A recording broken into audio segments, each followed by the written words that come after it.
the very best in 2025, and remind you that our board-certified gastroenterologists are always here to help you and your family with a wide variety of GI health issues. Lastly, please consider a screening colonoscopy. It's a 30-minute painless test that could save your life. You don't fix what's not broken. That's true. You don't replace what is working well. Jason Scott is doing a good job working as South Union Township Supervisor. Jason Scott utilizes his skills on a daily basis in the Township office. Whether repairing storm drains, operating a plow truck, or working with his fellow supervisors on economic growth, Jason Scott is out there working for you all day, every day. Let's keep experience and integrity in the Township. Chief Jason Scott, full-time South Union Township Supervisor. Paid for by the candidate. The Sea Harbor Auto Group is bringing some service to your door with the exclusive Sea Harbor Service Valet. Just call to schedule your next service appointment, and we'll come pick up your car, then drop it off after the work is finished. We'll even wash it for you. Call us today at 724-930-7766 to schedule your next appointment. Pickup and delivery with white glove service. Never wait in a service lounge again. Call us today at 724-930-7766. It's just that easy. Two Brothers Tree and Stump Service is your local, fully insured, expert tree removal and advanced tree trimming service based right in Uniontown. Brothers Jared and Justin Gibson and their team bring more than 2 decades combined experience to stump and tree removal, but also provide general clearing services and some landscaping services too. So whatever your outdoor needs are, Two Brothers is ready to help you today with customizable plans and a commitment to getting the job done right. Call them today, 724-415-9180. Emidar Transit, locally owned and operated by the Scott family, have been helping students travel to school safely in the Fayette County area for more than 4 years. Emidar Transit is a proud sponsor of Laurel Highlands High School sports and wishes all the area teams good luck. For more information about Emidar Transit, call them 724-439-3164, 724-439-3164, or stop by their office at 253 South Mount Vernon Avenue in Uniontown. The Catholic War Veterans Post 1669 in Hopwood is a proud supporter of local high school sports. In fact, their annual charity golf outing has contributed dozens of scholarships to Fayette County students. The Catholic War Veterans Post 1669 in Hopwood, wishing all of our local high school teams a great season. Primer Roszak, Steve Super, Katona Hinoa back here at Russ Grimm Field in Alberton, Pennsylvania. 2-2-0 teams going at it tonight. The Laurel Highlands Mustangs and the Southmoreland Skies. Let's take a look at our starting lineups. They're being brought to you by SWGI Specialists, now U.S. Digestive Health at Uniontown. A different name of the same team, providing the same exceptional digestive care to our communities. Wishing the best of luck to our Fayette County teams. For Laurel Highlands on offense, we mentioned a number of injuries on the offensive line. Joel Hartline will be the left tackle. Jason Gardner, the left guard. Cam Van Meter is the center. Dante Lewis, the right guard. And Caleb Stroop getting the start in place of Zymir Green, who's out tonight. Jacob Johnson is the tight end. Gabe Senafani, the freshman quarterback, starting in place of Noah Lyon. I talked to Noah's dad, Pat, on the field before the game. He said no timetable yet for Noah's return. He's scheduled to have an MRI early on next week, but the shoulder is starting to feel better. Starting running back tonight will be Aiden Bell. Not so good news there for who he is replacing tonight. Gio Guerriere, we thought he would be out 2 to 3 weeks with an ankle. Steve, unfortunately, Gio just found out torn Achilles. He's out for the season. Tough news for the Laurel Highlands starting running back. That's brutal news. Yeah, hate to see that for anybody, and especially a senior year. That's tough. Also, the Mustangs without Marion Jones tonight as well. Jones had actually seen time behind Guerriere at the running back position. He's not going to be able to go tonight either. Starting receivers, though, are the same. Josh Reed, Scotty McClay, and Nick Crouch. Will also see some of Jonah Coleman and Alafia Callaway. Defensively for Southmoreland, the front four on the line, Jackson Mickens, Justin Reibel, Jake Govern, and Harrison Bechtel. Linebackers are Dawson Wolf, Stanley Chapman, who leads the team with 10 tackles on the season, and Luke Stinnett. In the secondary, the corners are Mikkel Darnell and his brother Avrion Darnell. And the safety is Ty Rorick. He is the free safety. The strong safety is Gabe Kabaski. As the Mustangs take the field, their second road game of the season. They opened up at Uniontown before hosting Ambridge last week. For Southmoreland on offense, front five on the line, Jake Govern, Harrison Bechtel, David Sager, Justin Reibel, and Caden Shannon. Luke Stinitz, the tight end, Dawson Wolf, who's done a great job so far this year. Was actually a fullback last year, quarterback this year, 17 of 28, 239 yards, 6 touchdowns. It's only 1 INT. Jackson Mickens and Avrion Darnell will share time at the tailback position, and they'll rotate at the wide receiver position, Gabe Kabaski, Stanley Betters, and Mikkel Darnell. Defensively for Laurel Highlands, and a new look on the defensive line as well, without both Green and Marion Jones. You'll have Paxton Sigler starting left defensive end, Taylor Lovitz the nose guard, Joel Hartline is the right defensive end. Linebackers Jacob Johnson, Colton Schweitzer, Mark Reed, and Nick Crouch.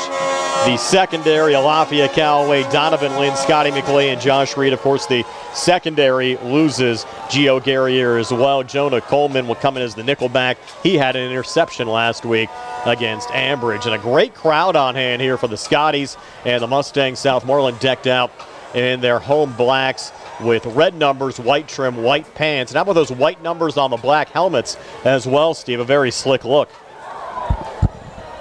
Very nice look. I like the numbers on the hats too. That helps us and helps Tony a little bit especially if we got the binoculars on. And we were talking earlier, pretty high, perched up above, right on top of the 50 here we are, and no track around the field, so we're actually pretty close to the action. This is a pretty good view. Yeah, the first varsity football game being played on this field. In fact, talking to their athletic director, Brian Pritz, he mentioned they actually just got this turf down about a week ago, and they've held a couple of soccer games here and some midget football games. This is the first varsity football game being held on this surface, and it looks sharp.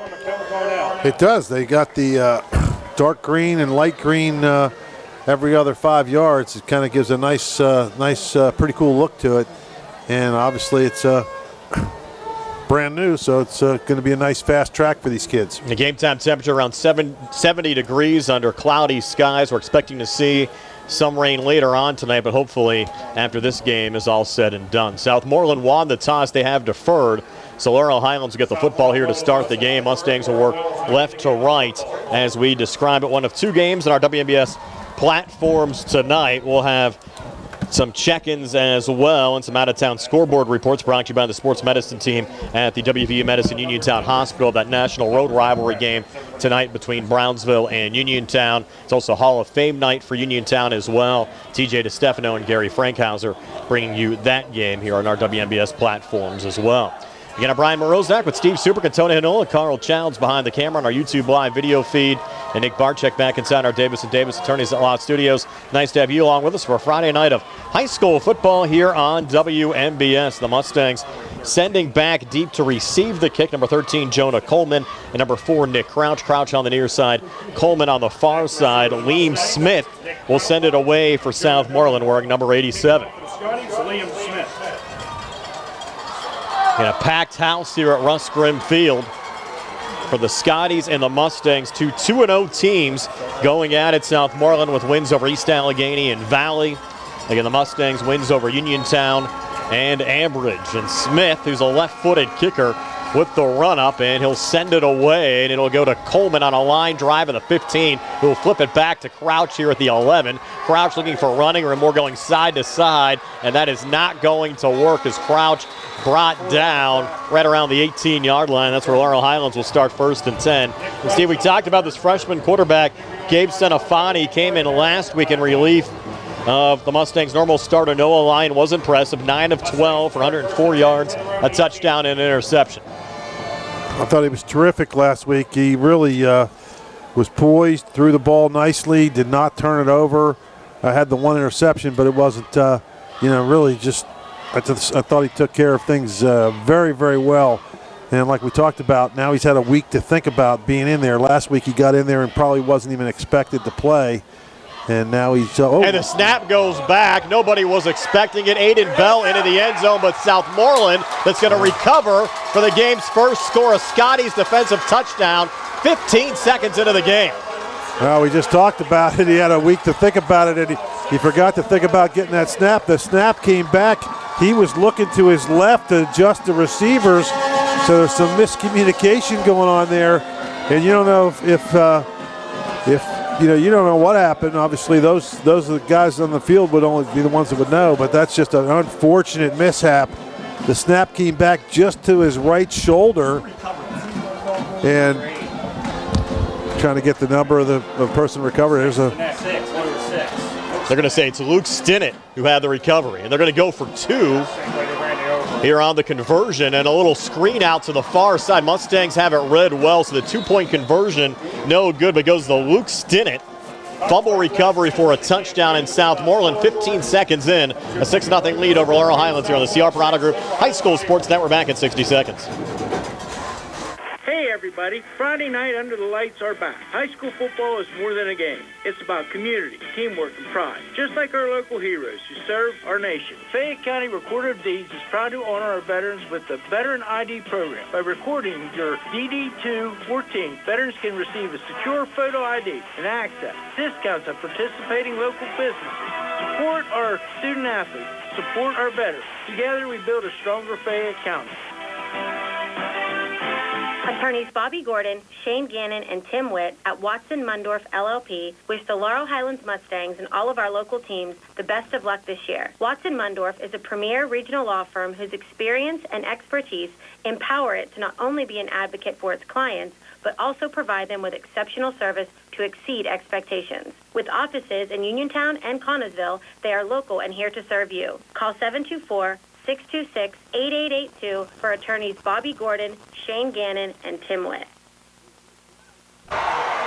Here's Nick Crouch on the kickoff return for Laurel Highlands, breaking it across midfield, taking it all the way down to the Scotties' 34-yard line. So the Mustangs doing a nice job there, reversing the field as Crouch takes it into Scotties' territory down to the 34-yard line.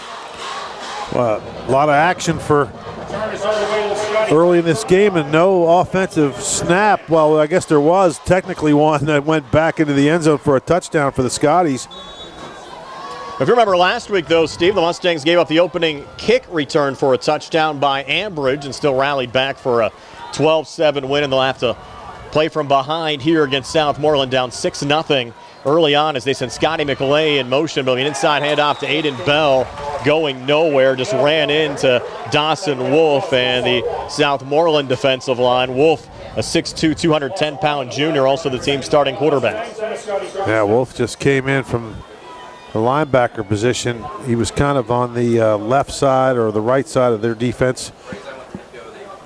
As they were actually told that Wolf was the starting fullback on the Southmoreland team last year, but after Anthony Smith left and transferred out, of course he's now playing at Fairmont, they moved Wolf over to quarterback now for Southmoreland. His sent a funny little play fake, and his pass got knocked down at the line. That was Luke Stinnett, who had that fumble recovery for a touchdown, knocking down that Senafani pass attempt. It'll bring up 3rd down and 11 for the Mustangs as they work here from the Southmoreland 36-yard line. 10:56 left here in the opening quarter, but the Mustangs down 6-0. He tried the read option to Bell, and he just they got a little tied up, and it might have thrown the timing off, and it gave an extra half a second for one of the Scotties to come in and bat that football down. Triple left formation here on 3rd and 11. Senafani out of the shotgun. Bell to his left. Inside handoff goes to Bell. He was having trouble on that exchange. Yeah, he was and only got about a yard, maybe 2. In fact, we'll give him 2 back to the 34, but the 4th down and 9. And they're going to punt from here. That's a odd place to punt from. At the 20, the ball's at what, the 34-yard line? Yeah, kind of in no man's land right now. Yeah. Nick Crouch is the punter. He's averaging 38 yards a punt so far this season. And the way he returned that kickoff, you just got to be careful if you're the Scotties. Ty Warwick back deep to receive for Southmoreland as Crouch sends it away from the 45. And Warwick will have it bounce in front of him. Actually checks up. That's a loose ball. I think the Mustangs have recovered here at the 3-yard line. It hit the foot of, that was number 6. Stinnett, who had the touchdown, and Josh Reed recovers for the Mustangs after the Southmoreland muff. Wow, we had some big plays here in the opening 2 minutes. That's 6 or 8. I can't. Those numbers are tough to read. Well, Warwick was back deep to receive, Steve. That was He's 8, wearing number 8. Yeah, so it went off of Warwick, not Stinnett. nonetheless, Laurel Highlands with a 1st and goal here from Southmoreland good 4-yard punt line. by the Mustangs, just not pin him down inside the 5, and then the ball just bounced around and it hit somebody's foot. Little Wildcat quarterback here with Nick Crouch. He'll take the direct snap, try to take it across the near side, and Crouch maybe getting a yard down to the 3. Nick Crouch on a carry. So we have 2nd and goal from the 3. Some big plays so far in this game, Brian. A lot of unusual happenings right now. And again, you had the snap into the end zone. The Mustangs' first play from scrimmage, recovered by Stinnett for Southmoreland for a touchdown. And then the muffed punt from Warwick, recovered by Josh Reed.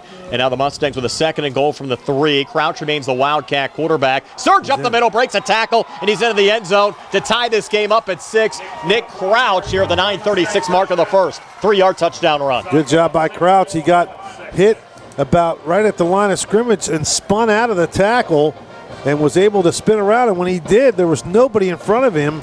He was able to almost walk into the end zone. Now, Steve, you thought it might be a defensive game.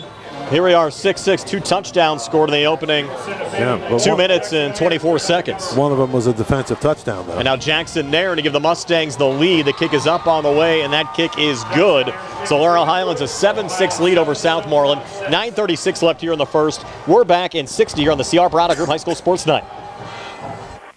NovaCare Rehabilitation in Uniontown is accessible for all of your recovery needs. New at NovaCare is pelvic floor physical therapy, a specialized program to treat patients with pelvic floor dysfunction related to bladder, bowel, sexual function, and pregnancy postpartum. These issues can affect both women and men and include urinary frequency, urgency and incontinence, pelvic pain, constipation, IBS, menopause, painful periods, and more. Call 724-437-0556 for an appointment in Uniontown. Personalize your care with NovaCare. Your heat on the fritz? Your AC stop working? Your pipes backed up? Did your lights go out? Well, for all your heating, air conditioning, electric, and plumbing emergencies, CHIPS Residential Services is here for you. Located right in Uniontown and offering 24-hour emergency service, let the experts at CHIPS help you through all your emergency needs as well as installation and regular service. Call 724-366-8046 to get the help you need today. Your hometown team of technicians, CHIPS Residential Services. Nairn with a kickoff to Avrion Darnell, and Darnell taking it across the 35. They'll roll him down here at the 36-yard line, and that's where Southmoreland will start. 1st and 10, but a lot of action here early on. We also had that long Nick Crouch kick return. A couple of Mustangs are hurt, Brian. You're right, two Mustangs down. That's the last thing Laurel Highlands needs right now after all those injuries last week. Tim Gemus, and Brandon Dunn. Dunn was questionable coming into the game on the injury report that we got from head coach Aaron Raffle. One looks like he's holding his stomach, the other one's holding a knee. I wonder if they ran into each other down there. Yeah, could have been. So an injury stoppage here with 9:29 left here in the opening quarter. Injury timeout brought to you by the UPMC Rehabilitation Institute. The leaders in physical therapy. Visit physical therapist Jim Burns on Wayland Smith Drive or phone 724-437-7500. 7-6 Laurel Highlands over Southmoreland. 9:29 left here in the 1st. We're back in 30 here on the CR Product Group High School Sports Night. Magisterial District Judge Nathan Henning extends his best wishes to the Laurel Highlands Mustangs, the Uniontown Red Raiders, and all our local teams for a great season. District Judge Nathan Henning recognizes that a successful season requires teamwork. It is the result of the hard work of the players and coaches and the support of their families. Good luck to the Laurel Highlands Mustangs and Uniontown Red Raiders from District Judge Nathan Henning. Avrion Darnell had a 20-yard return for Southmoreland before this injury stoppage. The Scotties will start this drive at their own 36-yard line. But again, our concern with the two Mustangs down, Tim Gemus and Brandon Dunn. Looks like Tim is at least up right now, which is a good sign. And they're still working on Brandon. On our out-of-town scoreboard, brought to you by the sports medicine team at the WVU Medicine Uniontown Hospital. Brownsville and Uniontown scoreless. 6:35 left there in the opening quarter. Uniontown with the football on their own 15-yard line. And we have the link up on our WMBS Facebook page if you want to check out some of that game as well with TJ DeStefano and Gary Frankhauser. So with Dunn still down, 9:29 left here in the opening quarter. We'll step aside for another quick 30-second timeout here on WMBS. Attention South Union residents. On Election Day, vote for me, Patrick Mahoney, for Township Supervisor. As a lifelong Township resident and a Laurel Highlands graduate, I extend my best wishes to the Mustangs for a great season. As your Township Supervisor, I will be available 24/7 to listen to your ideas and your views, and I will work diligently to bring in good jobs with living wages so that the younger generation can stay in our community. On November 4th, I would appreciate your vote for South Union Township Supervisor. Go Mustangs. Paid for by the candidates. Well, good to see Brandon Dunn now up as well, but he's going to walk off to the, or actually hobble off to the near sidelines here with some assistance. As this injury bug continues to hit the Mustangs rather hard, guys. Yeah, he's not putting any weight on that right knee at all. Or the leg. It looks like he was holding his knee, so that's what I was just assuming, but he's going to need some attention down there. Now, Southmoreland will start this drive at their own 37-yard line. Dawson Wolf, the quarterback. He's 6'2", 210 pounds. A junior will take the snap. He'll hand it off on the near side, and that's Jackson Mickens. Mickens across the 40, brought down from behind by the Mustangs' Paxton Sigler. So it goes a minimal gain of 3 yards to bring up 2nd down and 7. Sigler's played well defensively for Laurel Highlands. A 6'3", 226 junior entered the game with 3 tackles and 1 sack so far this season. Scotty's quickly up to the line here, Steve, with Wolf now out of the shotgun. Mickens still to his left, triple right formation. On the 2nd and 7, low snap. Wolf pulls it down and look across the middle, and a sliding catch made there by Mikkel Darnell for a Southmoreland first down. Needed 7 and got 7 here at the Scotties' 47-yard line. Pretty good low throw. Needed to be low. If he would have put it up in the air, there would have been a heck of a collision there between the defensive back for the Mustangs and that receiver. So nice throw by the quarterback. Scotty's going no huddle. Wolf again out of the shotgun. Will take the snap. Inside handoff this time to Jackson Mickens. And Mickens spins across midfield. Now a little stiff arm. And the Mustangs need a little gang tackle there from Crouch and Coleman to bring him down after a gain of 3 yards on the play into Laurel Highlands territory down to the 49-yard line. It'll be 2nd and 7. Crouch and Dunn on that tackle for the Mustangs. Pretty exciting 3-yard gain there. He just Mickens is he's getting hit at the line of scrimmage. He's spinning out of it and getting at least some positive yards. He's only a sophomore, 6'1" and 220 pounds. They'll give him a little breather as Avrion Darnell comes in. But the quarterback run the whole way from Dawson Wolf. He was a fullback last year, and he's going to rumble down the near sidelines here, inside the 10, inside the 5. He reached for the pylon, actually lost the football, and they're going to rule him out of bounds on the 1-yard line. It goes a gain of 48 yards on the play there for the Scotties. Well, he's fortunate he fumbled it. I think he stepped out of bounds before he fumbled it. So a pretty good call by the official down there.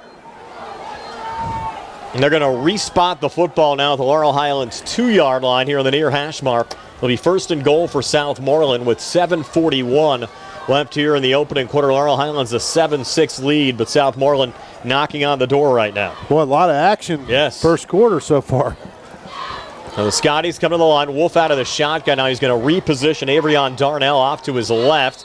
And now flags coming here on the snap. They didn't get set. They did not get set. The Scotties, they got a timeout before they got a penalty. So that was a great timeout by the Scotties. With 7:41 left here in the opening quarter, 7-6 Laurel Highlands will step aside for a quick 30 here on the CR Piranha Group High School Sports Night.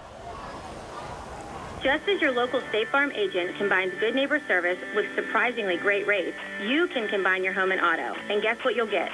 That's right, good neighbor service with surprisingly great rates. In fact, State Farm agent Lauren Yohman is your go-to agent in Uniontown for the service you deserve at the price you want. So try to combine home and auto today. State Farm agent Lauren Yohman will help you mix and match things perfectly. Call 724-592-6308 for your surprisingly great rates. Like a good neighbor, State Farm is there. I have to thank State Farm agent Lauren Yohman, one of our 2 video stream sponsors for this game, along with Uniontown Detailing tonight. We're here at Russ Grimm Stadium in Alverton, Pennsylvania. 7-6 lead for Laurel Highlands over Southmoreland. The Scotties, coached by the youngest coach in the WPIAL, Dustin Schoaf, at only 23 years old. leading the way for Southmoreland and has his team here with a first and goal at the Laurel Highlands 2-yard line. Out of the shotgun here is Dawson Wolf. Takes the snap, run the whole way with a blocker out in front. Wolf gets into the end zone to give Southmoreland the lead back at 12-7 over Laurel Highlands. Here's the 7:37 mark of the opening quarter. And it helps, Steve, when your starting quarterback is a converted fullback from last year. He just ran over people. Just a big kid that took the snap and was almost looks like a wildcat, but he's the quarterback, so you can't call it that. But just kind of bowled his way into the end zone. After trying for a 2-point conversion the first time around, they'll bring out Liam Smith, who's actually 4 of 4 in extra points so far this season. Now the Mustangs jumped across the line. That was a 5-play, 63-yard drive for Southmoreland. It took 1:59 off the clock. They probably go for 2 now that they're going to get half the distance to the goal. Oh, false start. Okay, so they're going to send it back. Yeah, we saw the Mustangs come across. Looked like the Mustangs came across to me, but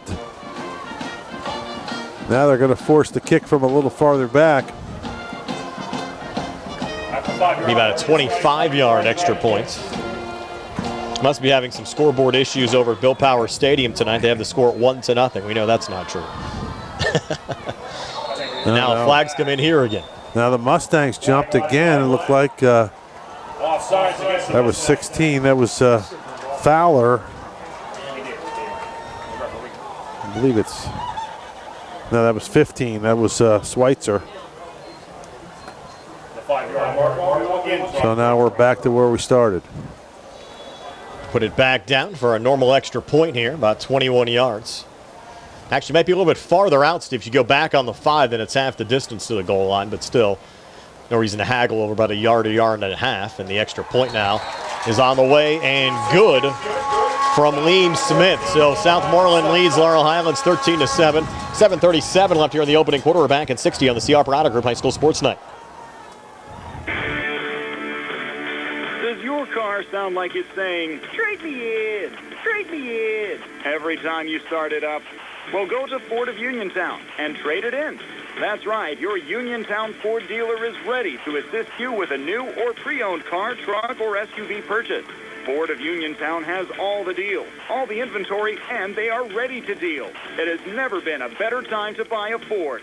Service is their top priority. No matter where you purchase your Ford car or truck, Ford of Uniontown will be happy to service it for you. They offer Ford-trained technicians, Ford-certified parts and service, 1-year, 12,000-mile parts warranties, and new state-of-the-art service equipment. Call or stop in today to see the hometown service of Ford of Uniontown, Route 40 West across from Applebee's. So listen to your car the next time you hear it say, "Trade me in, trade me in." Ford of Uniontown, Route 40 at the top of the hill.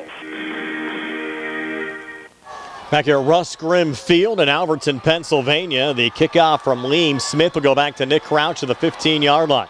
Crouch to the 25 with a flag on the play. Trying to dice his way there between tacklers. Will get brought down at the 31-yard line. We'll check the flag that was thrown back at the 25, Steve. Well, that's usually holding. It is. Any stats standing out to you early on, Tony? No, actually, both teams Mustangs have run 6 offensive plays, and Southmoreland only 5 so far. But tell you what, you're right, Brian. A lot of action here tonight so far here at Southmoreland. Well, they'll mark this off, and the Mustangs will be inside their 15. In fact, they'll put it down just shy of the 15-yard line here on the near hash mark. Well, Brownsville struck first on our out-of-town scoreboard, brought to you by the sports medicine team at the WVU Medicine Uniontown Hospital. Brownsville a 7-0 lead over Uniontown. That game with 2:27 left in the opening quarter. The last Brownsville win over Uniontown in football back in 1998. It's been 27 years. Here's Senafani out of the shotgun. Handoff going to the fullback, will result in a 3-yard loss.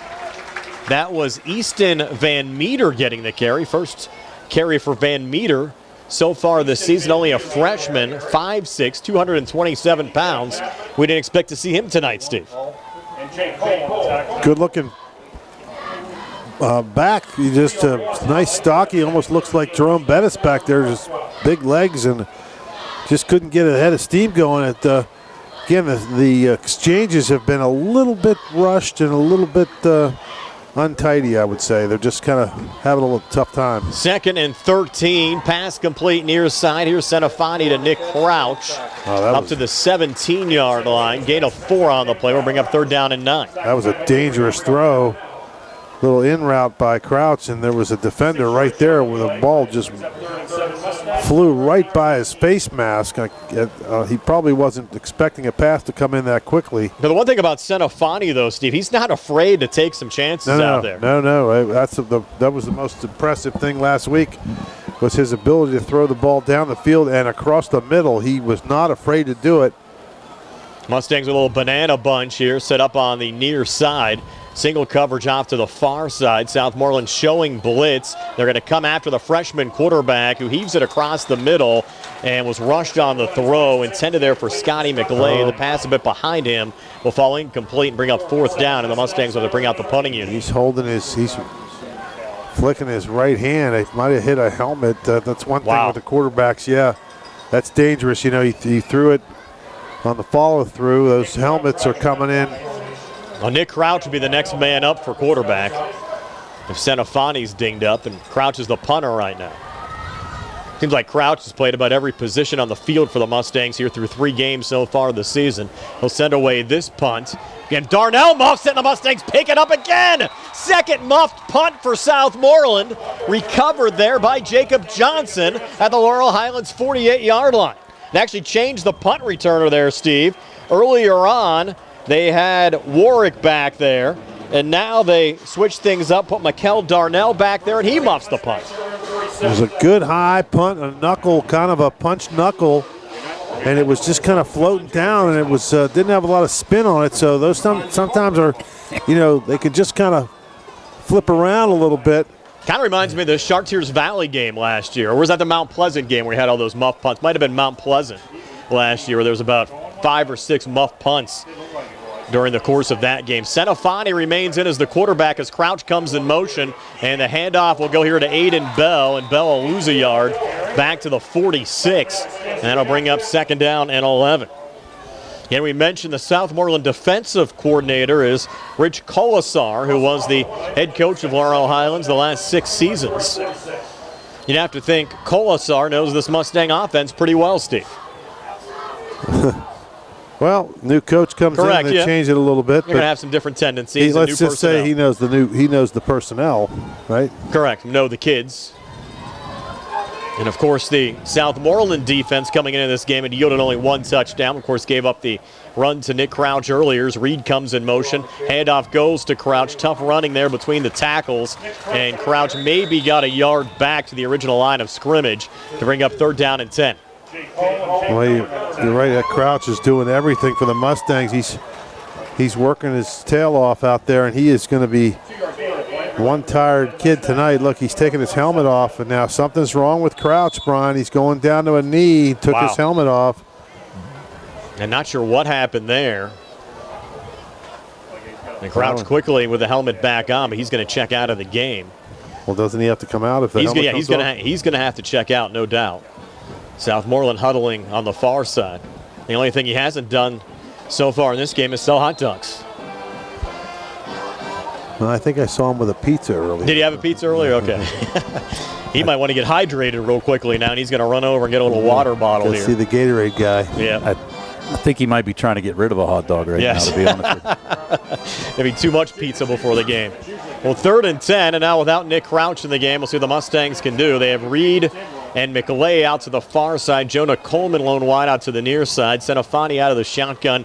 Aiden Bell off to his left on this 3rd and 10 from the Laurel Highlands 47-yard line with 4:48 left here in the opening quarter. Mustangs down 13-7 as Senafani takes the snap.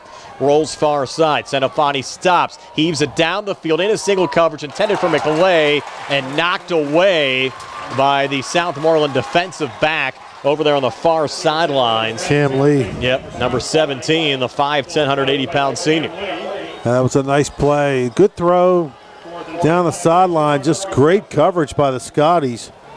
And now let's see who they put back there. They Going to give him another try back there, number 24. That's Mikkel Darnell, and Crouch is out to punt here for Laurel Highlands. Standing back of the Mustang 34. 2 muff punts from the Scotties already. Let's see if we'll get number 3 as Crouch sends it away. There's another knuckler. He's going to let it bounce. And now Darnell will pick it up on one hop and try to come between Mustang tacklers, and Darnell spins forward to the 30-yard line. That's where the Scotties will start 1st and 10. 4:29 left here in the opening quarter. Southmoreland the football leading 13-7. Back in 30 here on the CR Product Group High School Sports Tonight.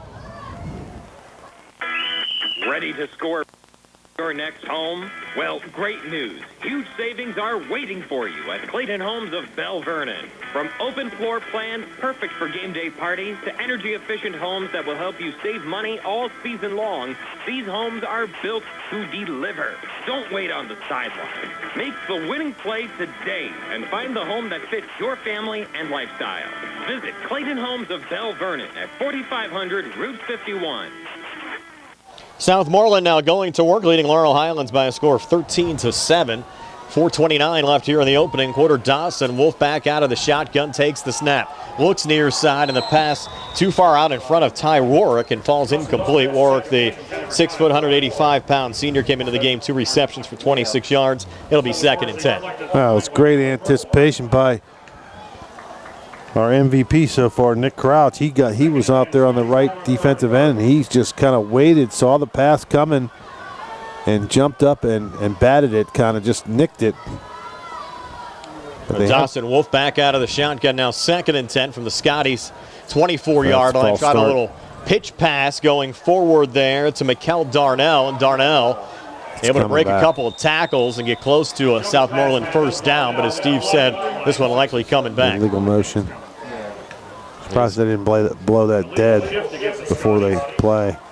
And push it back to the 25. That previous play, though, when Crouch tipped the ball, he had his tight end wide open down the hash marks, and I'm surprised he didn't see it. But somebody up here, one of their coaches would have saw that. I would look for them to go to that play again and hit that tight end down the seam. Now 2nd and 15.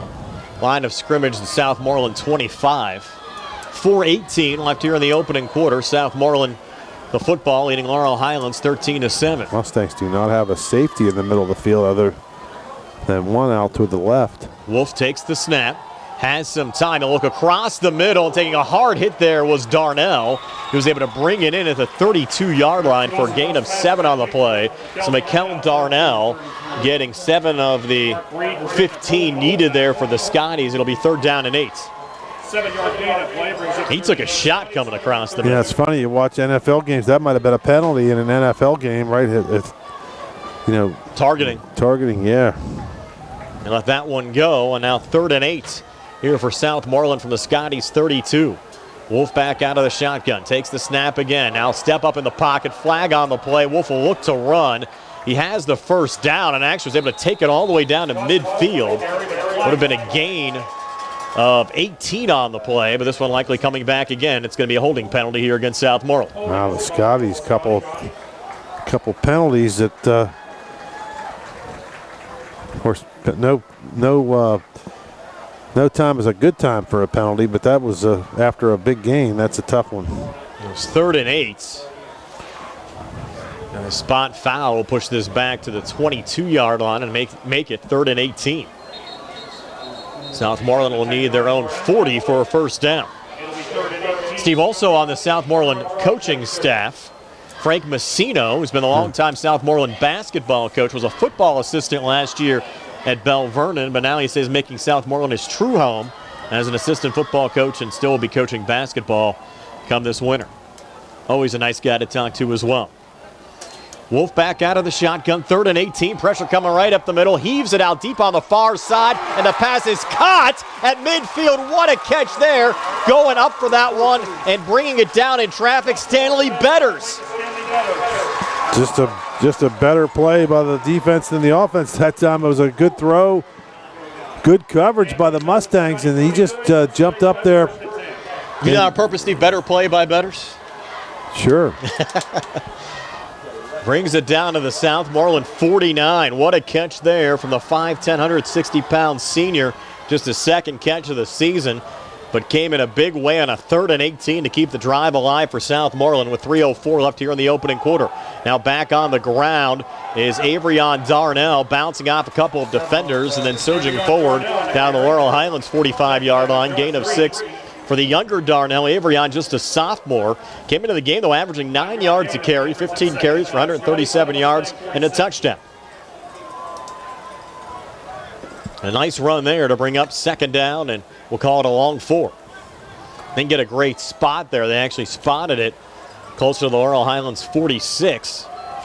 And now Wolf back out of the shotgun. Twin receivers to the far side, single coverage to the far side, run the whole way from Dawson Wolf, the junior quarterback. Another Southmoreland first down to the Laurel Highlands 35. An 11-yard pickup for Wolf, who had 50 yards rushing coming into this game. Is good enough for a Scotty first down at the Mustang 35. He's a big kid. Like you said, he used to play fullback last year, so he's obviously comfortable running the football. Of course, he switched back after Anthony Smith, who was their starting quarterback last year as a freshman, transferred out. Tried to go to Seton LaSalle. That was denied by both the WPIAL and the PIAA. So he went out of state, Steve, down to Fairmont High School, and he's the quarterback right now for Fairmont High. Well, he's done now. He was at WPIAL. Now a handoff inside going to Jackson Mickens. Flag on the play, and Mickens keeping those legs churning inside the Mustang 30. He's going to be close to a first down, maybe about a half-yard short, down to about the 26-yard line. Face mask on Mustangs. And flags everywhere. That's what I think I saw. And a long first quarter, down to 1:42 left here in the first. 3 touchdowns already. Southmoreland trying to tack another one on this drive. They're gonna get an extra 15 yards. I can't hear what you're saying. The camera's on there. Oh.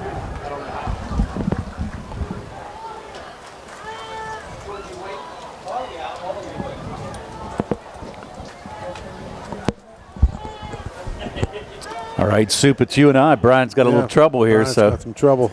That 15-yard penalty, it's going to hurt the Mustangs. Keep this drive going for Southmoreland. Quarterback. I just lost it. Wolf is in the shotgun with a side card to his right, Tone.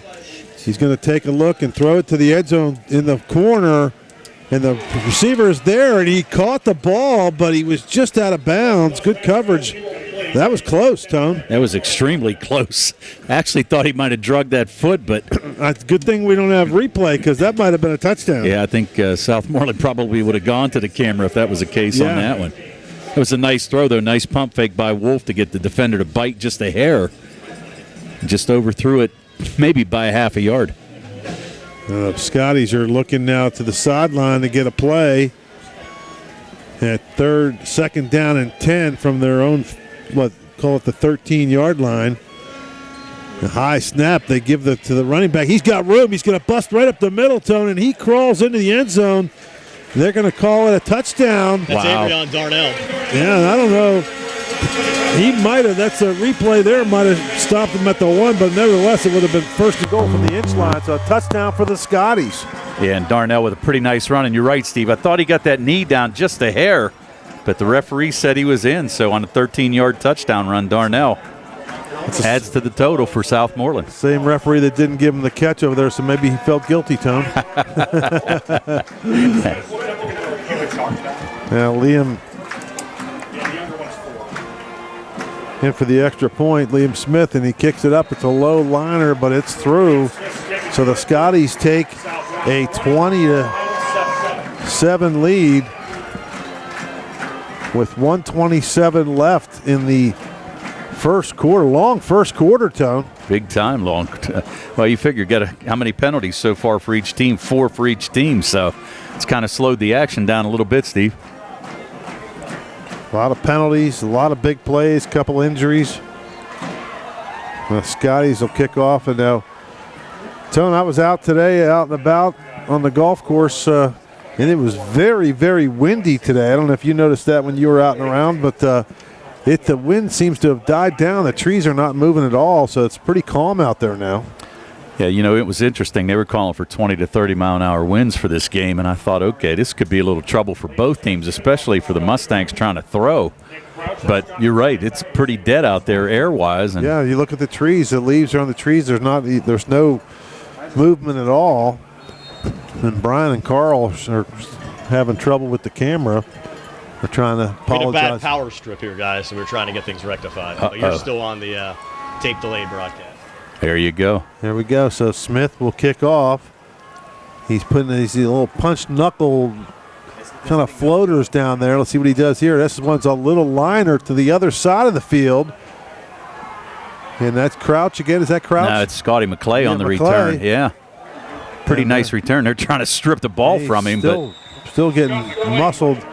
And he takes it all the way up to the probably 35-yard line. So that's where the Mustangs will take over. You got to get something going here, Tone. Yeah, for sure. That was a 22-yard return by McClay, so nice job. Puts the Mustangs in decent field position at the 35. So Centrafani is going to come in here, the freshman. He has not been as electric as he was last week, but he's still, just a freshman. And things have just been a little bit shaky offensively. The snaps obviously went back for a touchdown on the one, and some of the exchanges have been a little shaky. Let's see how he does here. He's got twins to the left. Here comes Crouch in motion across the formation, and they're going to hand it off to the running back. That's number 2. That's Hayden Bell. Bell just gets nothing, gets swallowed up there. Maybe loses a yard. It'll be second down and 11. Yeah, they're going to give him a 1-yard loss. And that's a thing, that inside handoff, and really Bell just had no place to go whatsoever. The big guy coming in now, 31 for the Mustangs, Van Meter. Kind of reminds me, remember the guy for the Raiders? Was it Mark Van Egan? Yes, exactly who it was. Yeah. Yep. Now they're going to go for 2, I think. Yeah, now got second down and 11. Yeah, Centrafani now with Van Meter to his left, and there's a jump now. The good hard count by Centrafani gets the Scotties to jump, so that'll be a free 5 yards, and it'll put it down to. It'll be second down and 6 now. And get a reset there for the Mustangs. Yeah, the Scotties now, with 4 penalties for 25 yards. And that one makes it a more manageable third down for the Mustangs. Mustangs coming with Crouch out to the left. That's Bell far to the wide side, and Van Meter again next to the running back or quarterback. He gets the ball and goes nowhere, gets swallowed up, loses 3 yards on a read option. Nothing going there, Tom. Nothing going there, but Southmoreland blitzing on the play, and really they were in the backfield before Centrafani got the snap. So now you don't have to snap it here if you don't want to. If you're the Mustangs.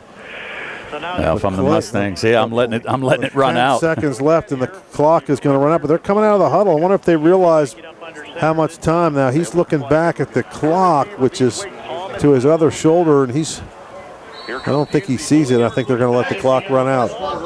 So in the first quarter, Scotties are up 20-7. Big stand there for Brownsville, so 8:09 to go. And we'll step aside for a quick break. Nick still has us with the Brownsville feed in the background, so we'll step aside and get back on the radio side here in a moment.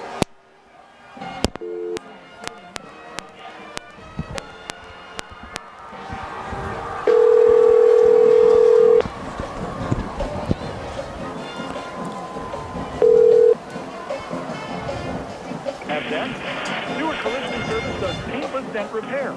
So give us a call at 724-437-9381 or stop by 73 East Fayette Street for all your collision needs.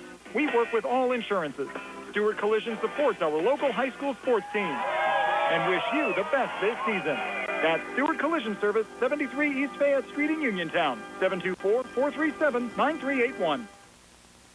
Apologize, we had a power issue up here in the press box at Southmoreland High School, and we lost the feed. You missed an Avrion Darnell touchdown for the Southmoreland Scotties, and we finally finished this opening quarter with Southmoreland leading Laurel Highlands by a score of 20-7. And Steve and Tony, you guys were on the call there for a little bit. For some of the folks just rejoining us both on the video and the radio side, what did we miss? Well, after the kickoff, the Mustangs were aided by a penalty, and now they're just they have a 3rd down and 9 from the 36-yard line. It'll be Centrafani. Start. Sorry, Brian. That's all right. Centrafani out of the shotgun, as you said, a false start here in the opening play of the second quarter. And that, Brian, that's not just a false start. There was 3 Mustangs that were going forward, and then the ball didn't come back, and the other Mustangs were not moving. So that tells me there's some communication issues there. You know, this kid's just a freshman. He's got to be clear on the snap count so everybody's on the same page. Now the Mustangs with 4 penalties for 35 yards. Be 3rd down and 14 now for Laurel Highlands. Senafani repositioning the fullback Van Meter now off to his right. Little banana bunch off to the left side. And Senafani awaiting the snap now will take it. He'll hang in the pocket, flushed out to the near side. Senafani in trouble. Heave it down the field, and that pass almost intercepted. Scotty McLay had to play defensive back there to knock it out of the hands of the Scotty's number 17, Cam Lee. McLay did a good job of coming from behind the defensive back who was in front of the play of just a floater. He was running for his life back there, and just probably that wasn't the best decision there just to throw it up down the middle of the field. But McLay was able to grab the arms of the defender to keep him from catching that football. Now Kraut standing back at the 17-yard line will send it away here for Laurel Highlands. Again, we've seen 2 muff punts from Southmoreland so far in this game. This will be a line drive, and Darnell has trouble with it again. And now Darnell rolling here to the near side, brought down the 33-yard line. That's where Southmoreland will start 1st and 10, but they lead the Mustangs 20-7. 11:43 left before halftime. We're back in 30 here on the CR Product Group High School Sports Night. Do you need a fast, friendly notary service that is open in the evening? Sandy Howell Notary Services is here for you, offering UPA and West Virginia plates and ready to assist with your vehicle, boat, motorcycle, and ATV registrations and transfers, plate renewals, and more. Serving Fayette County and all surrounding areas, open weekdays from 10 to 8:30 and Saturdays from 9 to 5. Sandy Howell Notary Services, Dry Knob Road, Smithfield. Call 724-564-8955. Big enough to serve you, small enough to know you by name. Back here at Russ Grimm Field in Alverton, play clock down to 10 as Southmoreland comes back to the line here, leading Laurel Highlands 20-7, working left to right. As we describe it, as Dawson Wolf, the quarterback protector, back to his right, and he'll hand it off there to Avrion Darnell. And Darnell, between a couple of defenders, still won't go down and has another Southmoreland first down across the 45 up to the 46-yard line. Gain of 12 on the play to move the sticks there again for the Scotties. Yeah. And Tony Darnell's done a nice job running the football so far in this game. Yeah, that was actually Mickens, I think, on the run there, Brian. And nonetheless, the 2 backs, Mickens and Darnell, both sophomores, doing a nice job working the football down the field here for Southmoreland. Mickens in there now to the right of Dawson Wolf with twin receivers to each side. Low snap coming back. A little screen out there to Mickens, and Mickens in traffic across the 45 up to just shy of midfield before Laurel Highlands able to make the tackle there from Donovan Lynn. That was actually a backwards pass, and that was you got to give him credit for a run that time, right, Tone? That's correct. So Mickens with a 2-yard run on that one. Mickens now 4 carries, 19 yards on the night. Only ended up going as a minimal 2-yard gain. Actually looked like it could have been a much larger gain on the play. Nonetheless, 2nd and 8. Line of scrimmage, the Southmoreland 48 as flags come in here on the Wolf snap. False start against the Scotties. Yeah, one of the receivers out here. Yeah, well, you had the receiver, and I think also the right tackle moved a little bit. After the 5-yard penalty, it'll be 2nd and 13. 2nd and 13 now after the 5-yard penalty. These lights, these Musco lights, I guess, it's kind of odd. You can't really see the lights, but they kind of, because there's covers over them, they're kind of shining straight down. They had new lights along with the new turf. And really making their debut for Southmoreland football home game. Dawson Wolf here out of the shotgun, 2nd and 13. They're coming after him. He'll step up, and he will get sacked. Back of the Southmoreland 38, 5-yard loss on the play. Bring up 3rd down and 18. And credit the Mustang defense. Again, they were solid coming in. Came into this game without yielding. A defensive touchdown, and Gardner with the sack there for the Mustangs. 3rd and 18, Now 3rd and 18. We saw a long conversion earlier on a long pass down to Stanley Betters. I don't believe we've seen the Scotties have to punt yet, have we? No, we have not. They've scored 3 touchdowns, one on the defensive side, just 15 seconds into the game. On a recovery in the end zone by Luke Stinnick. 3rd and 18 here. They'll play close to the vest. Run here from Dawson Wolf, and Wolf still getting a nice gain right across the midfield stripe down to the Mustang 49-yard line. One is a gain of 13 on 4th and 18. Check that on 3rd and 18. So it'll be 4th down and 5. 4th and 6, actually, Brian. They just got it to the 50. They got to get to the 44, and they are going to send out the punt unit, which surprises me. Mikel Darnell is the punter, wearing number 24, but of course, he's very athletic out there, so you can't rule out a fake. And you're at that position on the field as well where you might see one. Scotty's lead by 13. It's 4th and 6, and now they'll take a timeout here with 8:33 left before halftime. 20-7, Southmoreland are back at 60 on the CR Product Group High School Sports Night. Hey, you looking for a quality pre-owned vehicle? Well, look no more, because with over 200 vehicles, Gary's Auto Sales is the largest used car dealer in the area. Whether you want a car, a truck, or an SUV, you'll absolutely find what you're looking for at Gary's. Gary's has been in business since 1974. You can visit them online at Gary'sAutoSales.com, or you can give them a call at 724-626-8080. Gary's Auto Sales. Many miles, many smiles. Let's face it, shopping for insurance can be time-consuming. That's why when it comes to your auto and home insurance needs, make things simple and trust Allstate agent David Bates.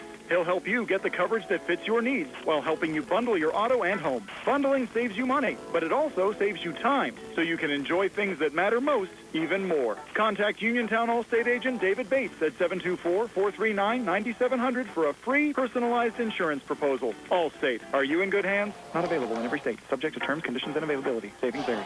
Offense back out on the field here for Southmoreland. They're going to go for it on 4th and 6. Ball right at midfield. They need the Laurel Highlands 44 for a first down. Run from the quarterback, Wolf, and he's going to be stopped short. Needed the 44, only got down to the 46. So the Mustangs get the football back, trailing by 13 with 8:28 left before halftime. Really don't lose a lot there, Steve, and Laurel Highlands offense has been struggling a lot tonight as well. Well, the way Wolf's been running the football, I think I would have done the same thing. I would have given it to him and let him see if he could muscle his way forward for 6 yards, and the Mustangs did a good job of wrapping him up, and he got 4 after getting contacted almost at the line of scrimmage. Now the Mustangs going back to work on out of this game.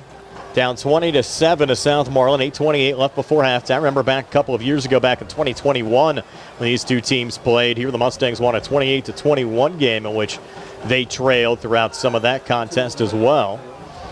Senafani with Aiden Bell off to his left. They're showing blitz. That's going to be offsides here against Southmoreland as Dawson Wolf came across the line early. On our out-of-town scoreboard, brought to you by the sports medicine team at the WPIAL Medicine Uniontown Hospital. Brownsville still leading Uniontown 7-6. In fact, the Falcons driving with 3:14 left in the second quarter. Cody Castor, the new head coach of Brownsville this year, was an assistant for the Mustangs a season ago. And a Uniontown graduate. 1st and 5. Little option pitch back going there to Aiden Bell. And Bell will lose a yard back on the Mustang side of the field back to the 49. About a 2-yard loss on the play. He's 2nd and 7. There we go. He's quarterback coming all the way over to the sideline every play. That's got to, I know he's a freshman, young and strong and in shape, but that's got to wear you out over the course of a game of coming over every play. Probably has to, though, at this point, Steve. Just probably doesn't have enough grasp of the playbook right now and to know what's going to be called next. Senafani now bringing Scotty McLay in motion out to the far side. Line up in the slot right as Senafani takes the snap, rolling that way, throws on the run, and the pass falls incomplete with a flag on the play. Be pass interference. Josh Reed was the intended wide receiver, and you had Averion Darnell in coverage there for Southmoreland. Pretty good coverage. Looked like he just climbed the back of Reed and swatted the ball away, and they're going to give him the penalty, so that'll move the sticks and get the Mustangs down to about the, they're going to 15-yarder, right? That's going to go all the way to the 36-yard line. The first down for the Mustangs offensively. And 2 muff punts, which aided Laurel Highlands, and 1 paid off on a Nick Crouch touchdown run. And they had a 1st and goal at the, 4-yard line on that? Correct. Right. 1st and actually jumped offsides again, yep. And that time lining up offsides there for Southmoreland was Jackson Mickens. They get a couple more penalties, they're going to get the Mustangs in field goal range. That'll push it down to the Southmoreland 31. It's been a long first half, still 7:36 left before halftime. A lot of penalties, a couple injuries, a lot of scoring early, some crazy plays. Mustangs trailing by 13. 8 penalties so far for Southmoreland, 55 yards. Certainly helped keep Laurel Highlands in this game. Senafani back out of the shotgun, repositions Bell off to his right. 3 wideouts in the game, and now Scotty McLeay comes in motion over to the far side. That's going to be a delayed game penalty here against the Mustangs. The play clock went down to 0. Delayed game against the Mustangs. So the Mustang yards they got on that offsides penalty, they'll lose them right back. They'll spot the football back at the Southmoreland 36. 5 penalties on the Mustangs so far in this first half for 40 yards. So combined 13 penalties by both teams. 1st and 10 now from the Southmoreland 36. 4 wideouts in the game, trips to the near side. We're back to 1st and 10 again. And Senafani, a little quick out near side. Who else? Nick Crouch. Crouch cuts between defenders and gets down to the Southmoreland 19-yard line. Gain of 17 on the play. Was brought down by Stanley Chapman, who came into the game leading the Scotties with 10 tackles on the defensive side. A little crisscross route there. The slot receiver came in, and Crouch came out from the kind of closer to the line and just went out as that man crossed his face. And some might want to call for a pick play on that if you're 1st and 10 now from the 18. You're going to get a false start here, likely going on the Mustangs on the offensive line. Dante Lewis, the right guard, jumped early.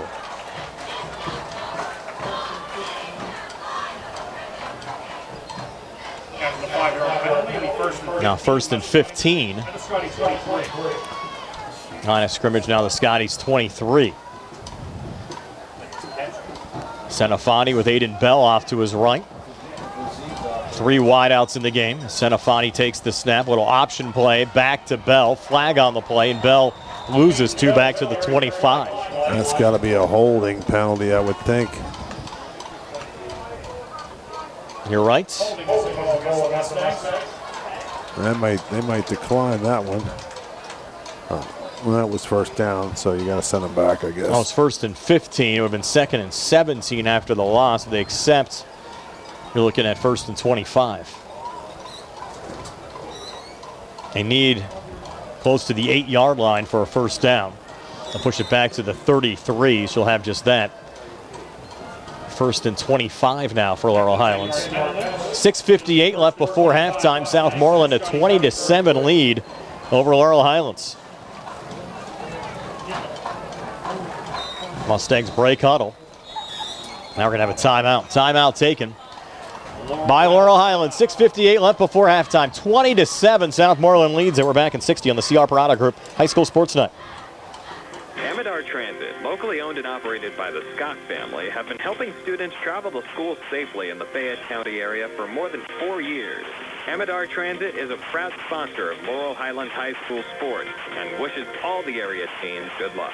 For more information about Amidar Transit, call them 724-439-3164, 724-439-3164, or stop by their office at 253 South Mount Vernon Avenue in Uniontown. Hard work, respecting others, and being a good team member are values that South Union Township Supervisor Jason Scott knows well. Whether he's running a machine, repairing storm drains, operating a plow truck, or working with his fellow supervisors on economic growth, Jason Scott is working every day to keep residents safe, maintain the strength of our local businesses, and enhance the quality of life in South Union Township. Best wishes for a great season from Jason Scott, who would appreciate your vote for Township Supervisor. Paid for by the candidate.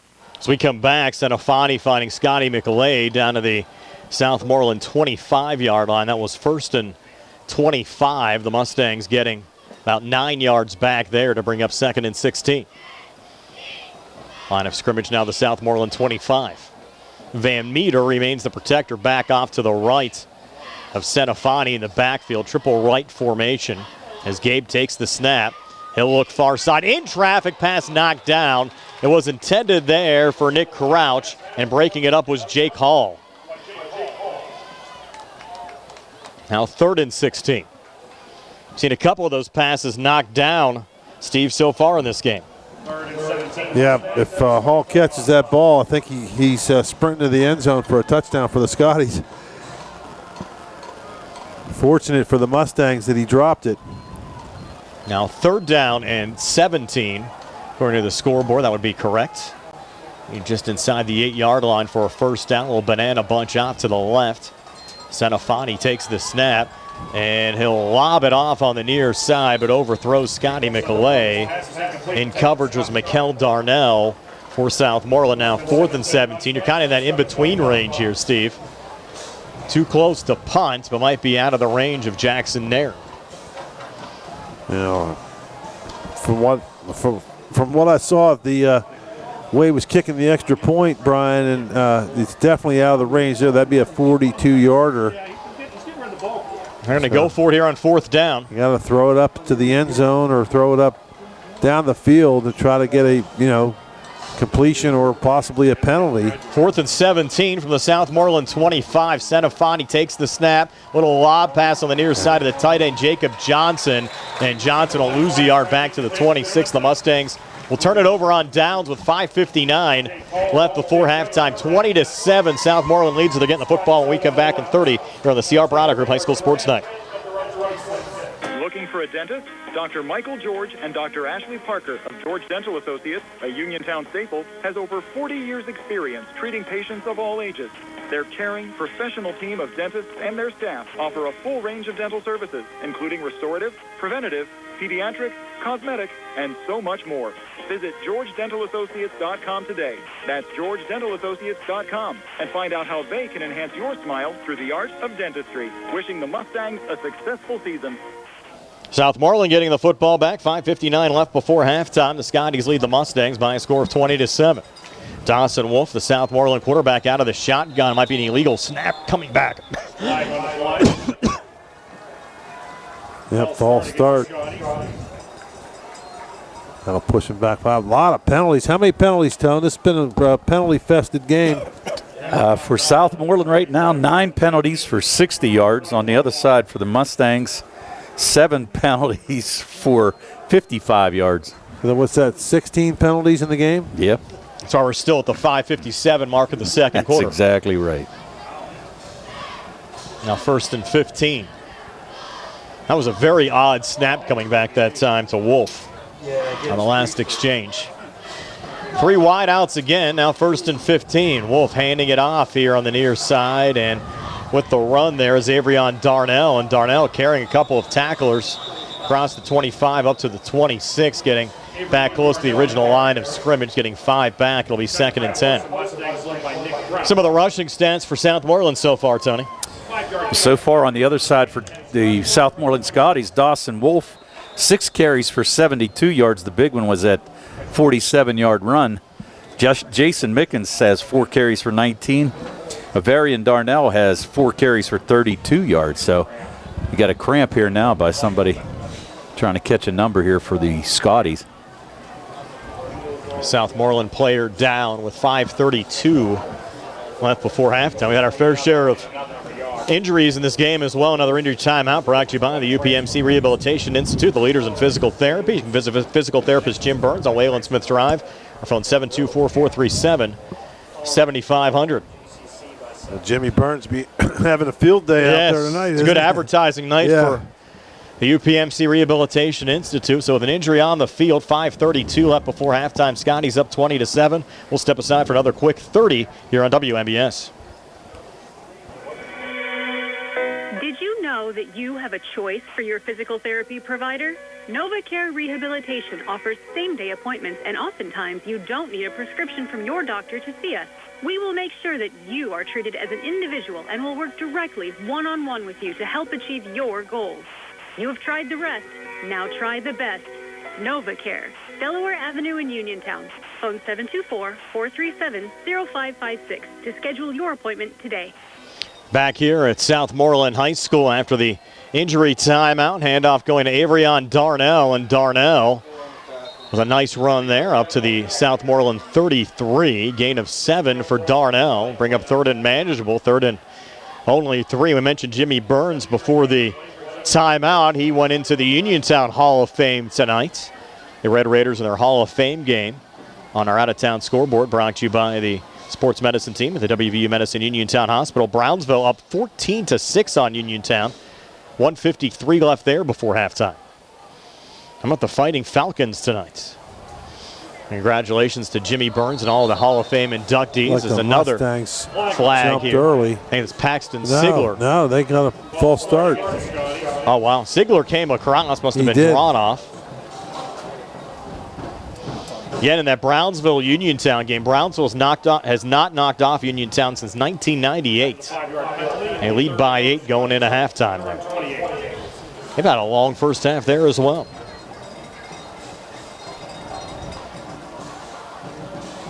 It's still one. They're going to run out of hot dogs down at the concession stand as long as this first half's taken right now, Brian. Had a 4:40 left here in the second quarter. Now 3rd and 8. It was 3rd and 3. That false start making it 3rd and 8. And Wolf back out of the shotgun, takes another snap. They're coming after him. Look out here. Schweitzer almost had the sack, couldn't hang on. Wolf steps up, looks to run, and Wolf just trying to run over a couple of Mustangs, picks up the first down. What a run there from Dawson Wolf, and give him a ton of credit. Was close to being sacked for about a 5 or 6 yard loss. Ends up gaining 9 and picking up a Southmoreland first down. He just wouldn't go down. He's just bigger and stronger than everybody out there. He just, again, a former fullback showing his running ability there as a quarterback, and he just would not go down. Several attempted tackles by the Mustangs, and they couldn't wrap him up. A heady guy. Wolf back out of the shotgun, hand it off this time to Avrion Darnell with a head of steam. Darnell runs into a couple of Mustangs with a 42, just a 4-yard pickup. Will be 2nd down and 6 with 3:50 left before halftime. Things cooling off, but Southmoreland staying hot, leading 20-7. Again, their first-year head coach, Dustin Schoaf, and credit the Southmoreland administration, Steve, showing a lot of trust in Schoaf, hired as the youngest head coach in the WPIAL at 23 years old. Yeah, that's pretty young for a head football coach.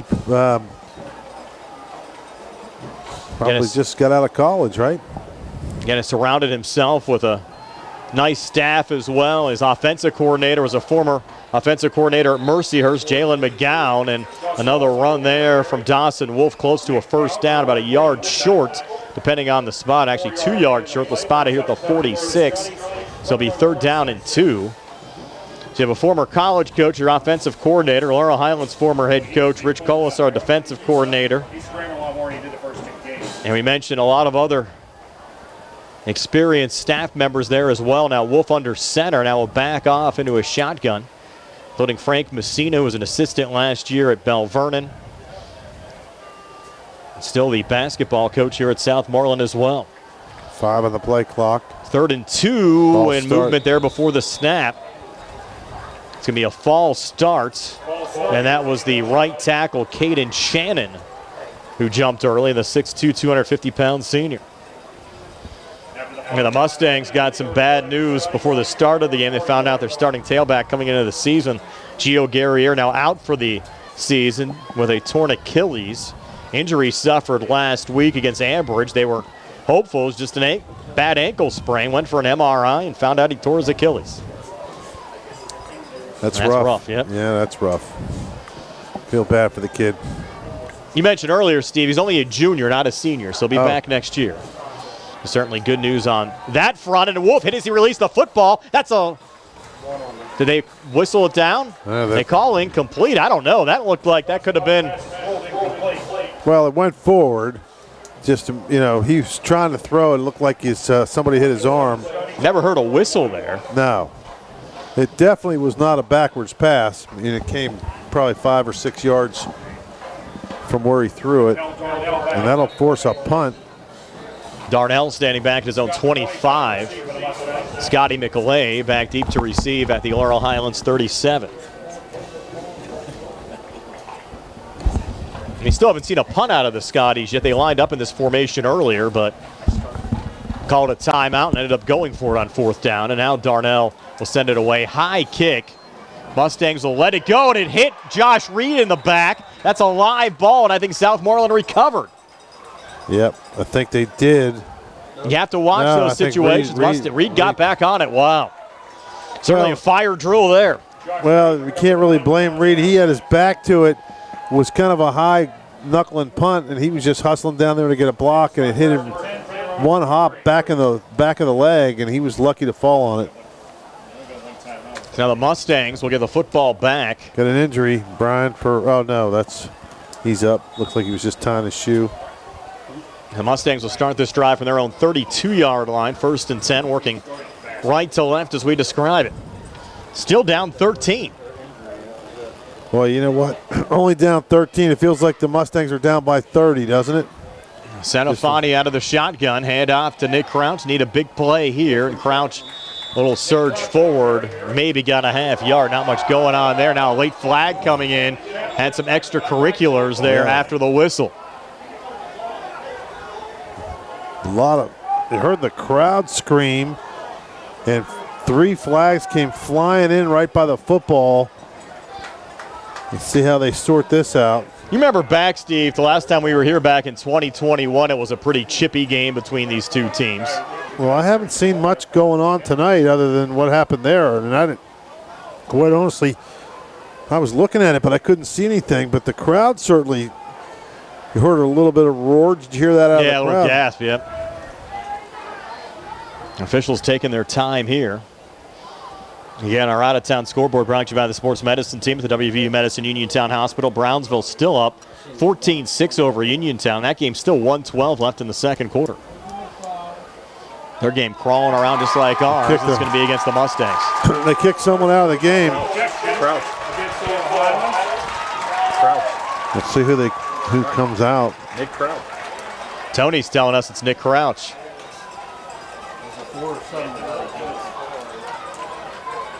He was kicking one of the players in the... Might have been a situation where Crouch was kicking some Southmoreland players, and boy, that hurts.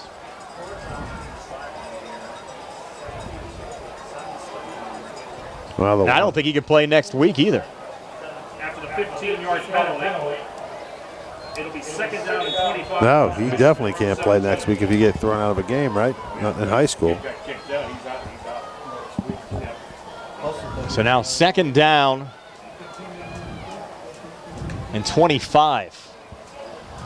Line of scrimmage now, the Laurel Highlands 17. Sanofani takes the snap, handoff there to Aiden Bell, and Bell gets pow-driven at the 15-yard line, lost the football. They're going to rule him down. No, did they? Official coming in from the far side was pointing to the ground. And the Mustangs retained possession. The Scotties looked pretty confident that they picked up a fumble there, didn't they? Yes. They might have picked it up, but they just ruled Bell down on the play. So now 3rd down. They're losing weapons now, you know. And 25. The best offensive player is out. And out next week, too. Bell to the left of Sanofani, and now Mustangs will take a timeout with 59 seconds left here in the opening quarter. We'll step aside for a quick 30 here on the CR Product Group High School Sports Night. In a world of big corporations and interpersonal experiences, there's something truly special about family-owned businesses. For over 70 years, the Mike Kelly Automotive family has been serving the community with integrity, honesty, and a commitment to putting families first.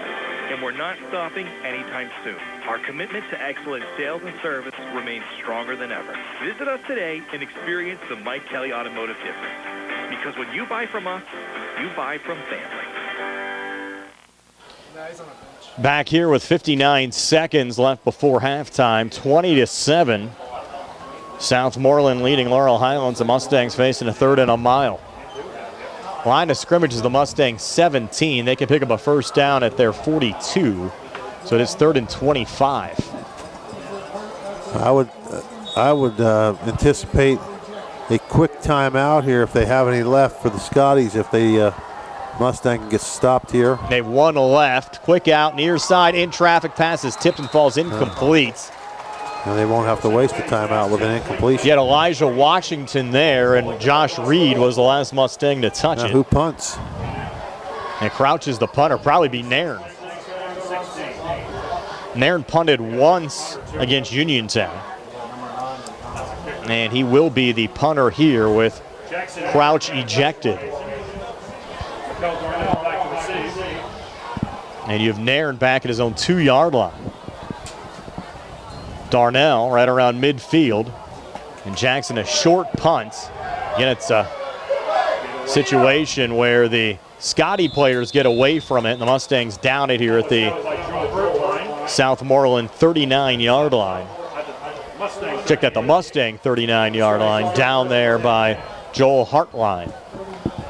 So keep it right here, 45 seconds left before halftime. And Southmoreland facing a 1st and 10, and they'll spot it here just shy of the 39-yard line. And the Scotties an opportunity to get a little insurance here going into the locker room, but the Mustangs kind of running out of ammunition. And injuries, ejections, had a couple of suspensions coming into this game. Tough to play with guys out. And Dawson Wolf here out of the shotgun. Low snap, hauls it in, rolls to the near side, throws it deep down the far side. Flag. And it almost seemed like, Steve, that it was the wide receiver that pulled down the Mustang defensive back. Callaway was in coverage on the play for Laurel Highlands. And he is going to be the culprit. But it looked like Callaway was the one who was pulled down. I think that was Stanley Betters, who was the intended wide receiver. What'd you guys think? You know what? It almost looked like they just stumbled into each other. To be honest, why throw the flag? Yeah. Hey, Tony, you agreed with me, didn't you? I definitely agreed with you. Now 1st and 10 from the Laurel Highlands 24. We're down to 39 seconds left here in the first half. Direct snap to Dawson Wolf here on the near side. Another flag on the play. And Wolf just a minimal gain there, maybe got a yard. Holding on Southmoreland. What's the penalty total up to, Tom? It's got to be 20. Well, Southmoreland alone has 12 for 80 yards. On the Mustang side, 8 for 80 yards. Wow. I'm sorry, 8 for 70 yards. Another holding penalty here will push the football back to the Southmoreland 34-yard line. And to say this game's been lacking flow would be an understatement. It's got to be the longest first half of the year. Well, the Uniontown-Brownsville game still in the first half, too. They have 17 seconds left. Uniontown down 8 has just scored a touchdown. With 11 seconds left there before halftime. This clock's rolling. We're down to 17 seconds left before halftime. And Wolf taking the shotgun snap. Looking deep, single coverage near side, and a one-handed catch in the end zone for a touchdown. Wow. Beautiful catch. Good throw by Wolf. And a pretty good coverage by the Mustangs. But just a better play there. The receiver just kind of fended off the receiver with his left hand and caught it with his right in full stride. That was Ty Warwick with the reception. Beautiful catch by Warwick. And Southmoreland now goes up 26-7, 11 seconds left before halftime. And they'll bring on Liam Smith, the kicker. Smith to increase the lead to 20, and another flag coming in here on the extra point try. I mean, offsides penalty against the Mustangs. You have to think if you're Southmoreland, just bring out the 2-point conversion and just have Wolf maybe try to run it in from a yard out. They're going to try the kick again, though. 26-7 the lead. Now Smith trying to tack on another one. Line drive kick is good with 11 seconds left here in the first half. It's Southmoreland 27, Laurel Highlands 7. We're back in 60 here on the CR Product Group High School Sports Night. Do you have a job around the house that you just aren't sure how to tackle? Then it's time to call Fulham's Full Service, your Best in Fayette Gold Medal winner for professional maintenance and handyman.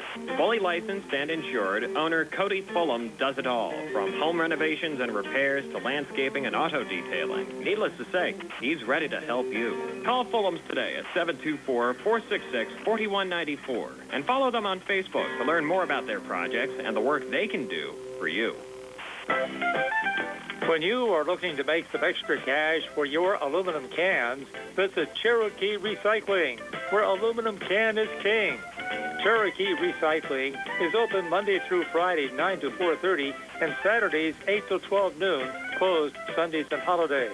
Give Marcus or Braggs a call today, 724-439-3228, for Cherokee Recycling, where recycling makes the most sense. Back here at Russ Grimm Field in Alberton, Pennsylvania, the Southmoreland Scotties now leading the Laurel Highlands Mustangs by a score of 27-7 after Dawson Wolf found Ty Rorick on a 34-yard touchdown pass. Liam Smith with the extra point, and the Scotties now up 20. A little squib kick will go out of bounds on the far side, and the Mustangs will first and 10 from their own 35-yard line with 9 seconds left here in the first half. But again, if you're just joining us, the Mustangs came in short-handed and now even down more weapons with two-way starter Nick Crouch ejected a few moments ago in the second quarter. Starting quarterback Noah Lyon coming out. Gio Guerriere out with a torn Achilles. Marion Jones and Zymir Green starters also out tonight. And finally, the Brownsville-Uniontown game's gone to halftime. Brownsville leading Uniontown 14-12, and our out-of-town scoreboard brought to you by the sports medicine team at the WVU Medicine Uniontown Hospital. We'll be going to halftime here in a second. We had a procedure penalty, and they kick out of bounds against Southmoreland. And the Mustangs will get the football here at their own 35. How aggressive do you get? Well, at this point, what's the difference? you got a chance to make a play. They're not going to. It looks like they're going to just go to the locker room here. Yeah, Mustangs about to take a knee. Southmoreland will get the football first to start the second half. And a knee taken there by Senafani. And that'll do it. We'll go to halftime with Southmoreland leading Laurel Highlands 27-7. Stay tuned for our halftime show being brought to you by the Radcliffe Martin Law Firm. Comes your way next with the Scotties up 20 over the Mustangs here on the CR Product Group High School Sports Night on WMBS, Triple Live High School Sports Network, and YouTube Live. Is damaged, the name to remember is Ted Silva & Son Body and Fender Repair. Family owned and operated for 62 years and providing quality, reliable service. Ted Silva & Son offers complete collision service, minor to major repairs, frame and unibody repair, and glass installation. They'll blueprint your vehicle for repair and work with your insurance company. With their environmentally friendly waterborne paint process, Ted Silva & Son not only cares for our community and children, they care for our environment. Located on Atlas Road in Hopwood, it's their goal to alleviate the stress of an accident and assist you in any way. So bring your vehicle over to Silva. Call 724-437-2351. Now Ted Silva proudly introduces his new company, Target Safety Solutions, Atlas Road in Hopwood, providing vehicle alignments, calibrations, minor mechanical repairs, state inspections, including trailers up to 10,000 pounds. Safety, our target, your solution. Check their website at targetsafetysolutionsllc.com. Minnesota is proud to support local high school sports. The UPMC Rehabilitation Institute on Wayland Smith Drive offers cutting-edge physical therapy. Jim Burns and his staff are residents of the community, treating sports injuries, neurological conditions, back pain, sprains and strains, joint replacements, hand injuries, and other conditions. They treat you efficiently and safely by taking all necessary precautions while disinfecting the clinic regularly. All insurance accepted. Experienced therapists. Convenient location and hours. Part of the community. Call the office with a prescription from your doctor or schedule by direct access 724-437-7500. McClure & Wolf, certified public accountants. Your full-service accounting firm serving the tri-state area since 1926 is conveniently located at 538 Morgantown Street in Uniontown. Offering tax, accounting, auditing, payroll, management advisory, and estate planning services, McClure & Wolf is recognized as an industry leader in providing their clients with quality professional services. To find out more about their services, visit them online at www.mcclurewolfcpas.com or give them a call at 724-437-2000 for McClure & Wolf, certified public accountants. Chris Parker Jr., what's happening at Autoland for September? September is Childhood Cancer Awareness Month, and Autoland wants to focus on the Hyundai Hope on Wheels program, which has donated over $275 million to pediatric cancer research with every new Hyundai purchase since 1998. Hyundai is committed to pediatric cancer research, not just in September, but every day, all year long. September is also the beginning of fall. It's the beginning of the 2026 Model Year 2, with falling prices, great deals, and a super selection of 2025 Hyundai. Interest rates remain high at other banks, but you can take advantage of 0% interest for 48 months on the 25 Santa Fe, or 1.99% financing for 60 months on 25 Tucsons and Sonatas, or lease a 25 Hyundai Elantra SE for only $229 per month. And every new Hyundai comes with 3-year free complimentary maintenance, Hyundai owner assurance, America's best warranty, 10-year, 100,000-mile powertrain limited warranty. Autoland Hyundai, 25 East Fayette Street, Uniontown. Visit their website, AutolandHyundai.com. And remember, you always pay less to drive the best at Autoland Hyundai. I've been thinking about switching primary care providers. It takes forever to get an appointment, and when I finally get in, the staff acts like they don't even care that I'm there. That's so frustrating. You deserve a provider who listens, values your time, and truly cares about your health. That's exactly what I need. Someone who sees me as a person, not just another name on a chart. Then you should check out Montgomery Medical. They treat you like family, offer personalized care, and even have same-day appointments. At Montgomery Medical, your health is our priority. Call 724-569-8100 Montgomery Medical, a family tradition of family medicine. T-Berry Law Office and attorney Vincent M. T-Berry specialize in criminal defense, wills and estates, family law, and personal injury. The T-Berry Law Office is located at 84 East Main Street, across the street from the Fayette County Courthouse in Uniontown. When you need to consult an attorney, make your first call to attorney Vincent M. T-Berry and the T-Berry Law Office. It'll be the only call you need to make. Phone 724-430-0300 or visit their website at tberrylawoffice.com. The T-Berry Law Office. Small town, big results. Casey's Sports Cafe, located at 243 South Mount Vernon Avenue in Uniontown and owned by the Vernon family, wants you to know they have new hours. Monday and Friday from 7 to 3, Tuesday, Wednesday, Thursday, 7 to 7, and Saturday and Sunday, 7 to 2. Come on into Casey's and check out their new menu ideas and entrees. They can also cater your next event. Whether it's breakfast, lunch, or dinner, Casey's is the place to eat. Call 724-550-4126. Casey's, the best in Fayette County.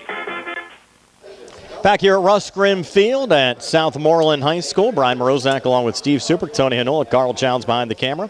Nick Barczyk back inside our Davis & Davis Attorneys at Law Studios. Our halftime show being brought to you by the Radcliffe Martin Law Firm. Tony, as your halftime stats, they're being brought to you by Farmana Pharmacy, now located in the Health First Medical Building on Route 119 near the Fayette County Fairgrounds. Take it away. All right, Brian, thanks. For the Laurel Highlands Mustangs in that first half, not a whole lot of offense by the Mustangs. You had Gabe Centofanti, who was 4 for 11 passing for 28 yards. 2 of those passes were completed to Nick Crouch for 21 yards. 1 pass to Scotty McClay for 8, and 1 to Jacob Johnson for a 1-yard loss. On the rushing end, the Mustangs in negative numbers on this side. Aiden Bell, 6 carries for -2 yards. Nick Crouch had 4 carries for 5 yards, including that 3-yard touchdown run. And Easton Van Meter had 2 rushes for -6. The Mustangs ran 24 offensive plays in that first half, -3 yards rushing, 28 yards passing on 4 for 11, and they had 25 total yards in that first half. Had 2 first downs, 1 turnover on a fumble, and the big number, they had 10 penalties for 82 yards in that first half alone. On the other side, for Jackson Nairn will send it away. And that was a laborious, painful first half of football with all the penalties, wasn't it? Yes. Close early on. Mustangs led 7-6. It started out pretty exciting with all the, with all the fireworks there early with a couple of big plays, and then it just got kind of bogged down with penalties. Got to recap some of the scoring summary. Of course, you had the opening play from scrimmage, a bad snap on the Laurel Highlands side, and Luke Stinnett recovered that for a touchdown. Muff punt after a big kick return initially from Nick Crouch. Mustangs punted. Crouch was the punter. Punt was muffed by Ty Warwick. Laurel Highlands recovered, and Crouch ran it in from 3 yards out. Nairn's extra point gave Laurel Highlands a 7-6 lead. Dawson Wolf came back with a 2-yard touchdown run, put the Scotties on top 13-7. Avery Darnell added a touchdown to make it 20-7 Southmoreland. Then Wolf found Ty Warwick on a 34-yard touchdown pass. That's where we stand right now, 27-7. Southmoreland over Laurel Highlands. The Scotties must have scouted a little bit because they got some receivers right there where they pooched it the other day. And Nairn will angle this one off here on the near side, and taking the kick here from the 15-yard line with a little head of steam there is Avery Darnell. And Darnell taking across the 35 up to the 36-yard line. That's where Southmoreland will start first and 10. And Tony, for some of the folks just joining us, recap some of those numbers on the offensive side as far as some of these stat highlights for Southmoreland since their offense is taking the field here to start the third quarter. Well, both teams pretty even in offensive plays. Southmoreland 25, but the Mustangs 24. But rushing-wise, 147 for the Scotties in the first half to -3 for the Mustangs. 75 yards passing for Southmoreland compared to 28 for the Mustangs. And almost 200 yards over total yards for the Scotties, 222 yards and 25 yards of total offense for the Mustangs. So. Yeah, tough to get it done. We mentioned Southmoreland's defense came into the game only yielding 1 touchdown. The Mustangs' defense hadn't given up any, but Southmoreland up 20, looking for more. And a quick out, far side pass complete, taking it back to midfield there was Warwick again. Yeah, that last touchdown reception. Big cushion there by the defensive back there. That was Coleman over there, just kind of giving him a lot of room. Well, it's a 13-yard gain and a Southmoreland first down. Jonah Coleman had an interception last week for Laurel Highlands against Ambridge. So first and 10 here for Southmoreland. Ball just shy of midfield. Out of the shotgun, little play, fake QB run. Dawson Wolf in Laurel Highlands territory, brought down across the 45, close to the 44-yard line. Give him 6. Bring him second down and 4. Kind of juggled the snap a little bit that time and was able to recover and get a 6-yard, 7-yard gain. Scotty staying no huddle. Yeah, I think they're feeling like a lot of the people up here in the press box. They want to score a couple times and put this one out of reach. Darnell and Betters off to the far side. Warwick single coverage to the near side. Man coming in motion. Inside handoff going over to Jackson Mickens. And Mickens getting a little push from a teammate coming close to picking up a first down. It was Mikkel Darnell that kind of pushed him ahead. And depending on the spot here, I think it's been a half yard short of the first down. Almost 2 yards short. Spotted here at the 37. Didn't get a good spot at all. About 2 yards short of the first down, as Steve said. So now, third down and 2. Line of scrimmage, the Laurel Highlands 43. Wolf backs up into a shotgun set. As Avery Darnell off to his left. 3 wideouts in the game as Wolf takes the snap, run the whole way here on the near side. Turns the corner, has a Southmoreland first down and more. Look out. Wolf here at the 25. Runs over a Mustang defender and takes it into the end zone for a touchdown. He absolutely planted Scotty McLay, running it in for a Southmoreland score. Yeah, Scotty McClay's not going to want to see that one on the tape tomorrow. Just, that kid's a big kid, and he just ran over him. Personal foul against the Mustangs. Wow. And a personal foul against Laurel Highlands as well. TD will stand. What was the total on that TD run, Tony? Was that 43? Yeah. 43-yard run from Wolf. Coming here at the 10:21 mark of the third, increasing the Southmoreland lead to 33-7. Pending the extra point here from Liam Smith. And the Scotties running away from the Mustangs. And they won big against Laurel Highlands last year, 49-13 at Mustang Field, trying to make it 2 straight in the series. Mustangs jumped off sides. Aiden Bell came across on the far side. That'll be half the distance to the goal line. I wonder if they'll go for 2. They are. They're going to. No. Change a little personnel here at the line. They're going to let Smith kick it here again. Try to go up 34-7. Oh, and they'll tack that 15 onto the kickoff. Kickoff, correct, so. Yeah. And now Smith for the extra point. Clean snap, but the holder having some issues with it. And the conversion is no good. So it's 33-7. Southmoreland over Laurel Highlands. 10:29. Check that. 10:21 left here in the third. We're back in 60 here on the C. Harper Auto Group High School Sports Tonight. The C. Harper Auto Group is bringing service to your door with the exclusive C. Harper Service Valet. Just call to schedule your next service appointment, and we'll come pick up your car, then drop it off after the work is finished. We'll even wash it for you. Call us today at 724-930-7766 to schedule your next appointment. Pickup and delivery with white glove service. Never wait in a service lounge again. Call us today at 724-930-7766. It's just that easy. Amidar Transit, locally owned and operated by the Scott family, have been helping students travel to school safely in the Fayette County area for more than 4 years. Amidar Transit is a proud sponsor of Laurel Highlands High School sports and wishes all the area teams good luck. For more information about Amidar Transit, call them 724-439-3164. 724-439-3164, or stop by their office at 253 South Mount Vernon Avenue in Uniontown. Back here at Russ Grimm Field, the Southmoreland Scotties leading Laurel Highlands Mustangs by a score of 33-7. Confusion, Brian. The official first marked off the penalty, which he was correct, and then he went the other way, and he was backing them up 15 from the 40. So, what? I don't understand this. I thought the penalty was on the Mustangs. Had to have been, because it wouldn't have been a touchdown if it was on Southmoreland, unless you had a personal foul after the extra points. I thought they fouled on the Mustangs. Yeah. And they're going to push Southmoreland back here to the 25. Was there a personal foul that occurred on the extra point? That's the only thing I can think of. But how do the officials not know that?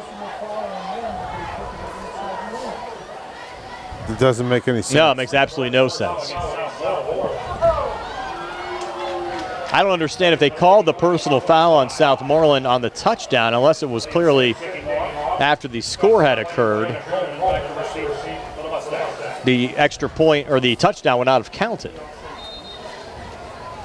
And the officials certainly didn't say dead ball foul on the personal foul. So nonetheless, they'll kick it away from the 25, and Jonah Coleman will pick it up in the Mustang 25, working left to right, and Coleman will get spun down right around the 40-yard line, and that's where Laurel Highlands will start their drive. 1st and 10 was tackled there on the play by Jake Hall, number 41. Brownsville now trailing Uniontown. Uniontown with a touchdown, going up 18-14 over Brownsville on our out-of-town scoreboard, brought to you by the sports medicine team at the WVU Medicine Uniontown Hospital. 5:54 left in the third quarter in that game. You can watch that game as well. Link posted on the WMBS Facebook page. Gary Frankhauser and TJ DeStefano on the call of that contest. So Laurel Highlands going to work from their own 40. Senafani out of the shotgun. Josh Reed coming in motion. 10:15 left here in the third. Inside run, and losing about a half yard there is Aiden Bell. And the Mustang offense, guys, just has not been able to get it going tonight. Tony, you mentioned, what, about 25 yards of offense? Yeah, only 25 yards of offense. And actually, as we said, 28 passing, -3 rushing in that first half, and picking up right where they left off. Tough to win football games when you can't move the football. And prior to that Achilles injury, Gio Guerriere had gone off to a nice start running the football early on in the season. Had 18 carries for 155 yards. But he will be lost now for the year. Senafani out of the shotgun. He's going to put it up, lobs it out, far side pass intercepted. Threw it in traffic. Josh Reed was the intended wide receiver. Yeah, just trying to make something happen. I mean, they can't run the football, so he's got to take some chances. It's Cam Lee on the interception. Lee's done a great job defensively all night long for Southmoreland, and coming up there with another pick. And Southmoreland starting this drive now with the Laurel Highlands 40. With a lot of momentum, looking for the knockout blow here. See if they go for the jugular with 9:28 left here in the third. Knockout blow. That's a. I think that happened a couple quarters ago, Brian. But they're just trying to get to where they can. They need 2 more scores to get the clock moving. They might get it here pretty quickly. So Wolf back out of the shotgun. Protector back off to his right. Trips to the far side as Wolf takes the snap. A little juggle, regains, hangs in the pocket. And there he goes, Steve. Looking for the jugular in traffic there. And they're going to get a flag here. Pass interference against Josh Reed. Rourke, the intended wide receiver. It's not a bad penalty in high school. It's only 15 yards, right? Correct. There's no real damage being done. Pass interference against the Mustangs. That'll push the football down to the Mustang 25. Still 9:23 left here in the third quarter. Again, the Triple Live scoreboard show with Don Rebel coming your way after the game, going until 11 o'clock tonight. If you want to join us for that. By the way, Thomas, 3 touchdowns for Uniontown in that game against Brownsville tonight. They've missed every conversion. Wolf back out of the shotgun, 1st and 10 from the Laurel Highlands 25. Inside run, Avery on Darnell. And Darnell another power run. They'll give him 8 down to the 17. Came into the game averaging 9.1 yards a carry.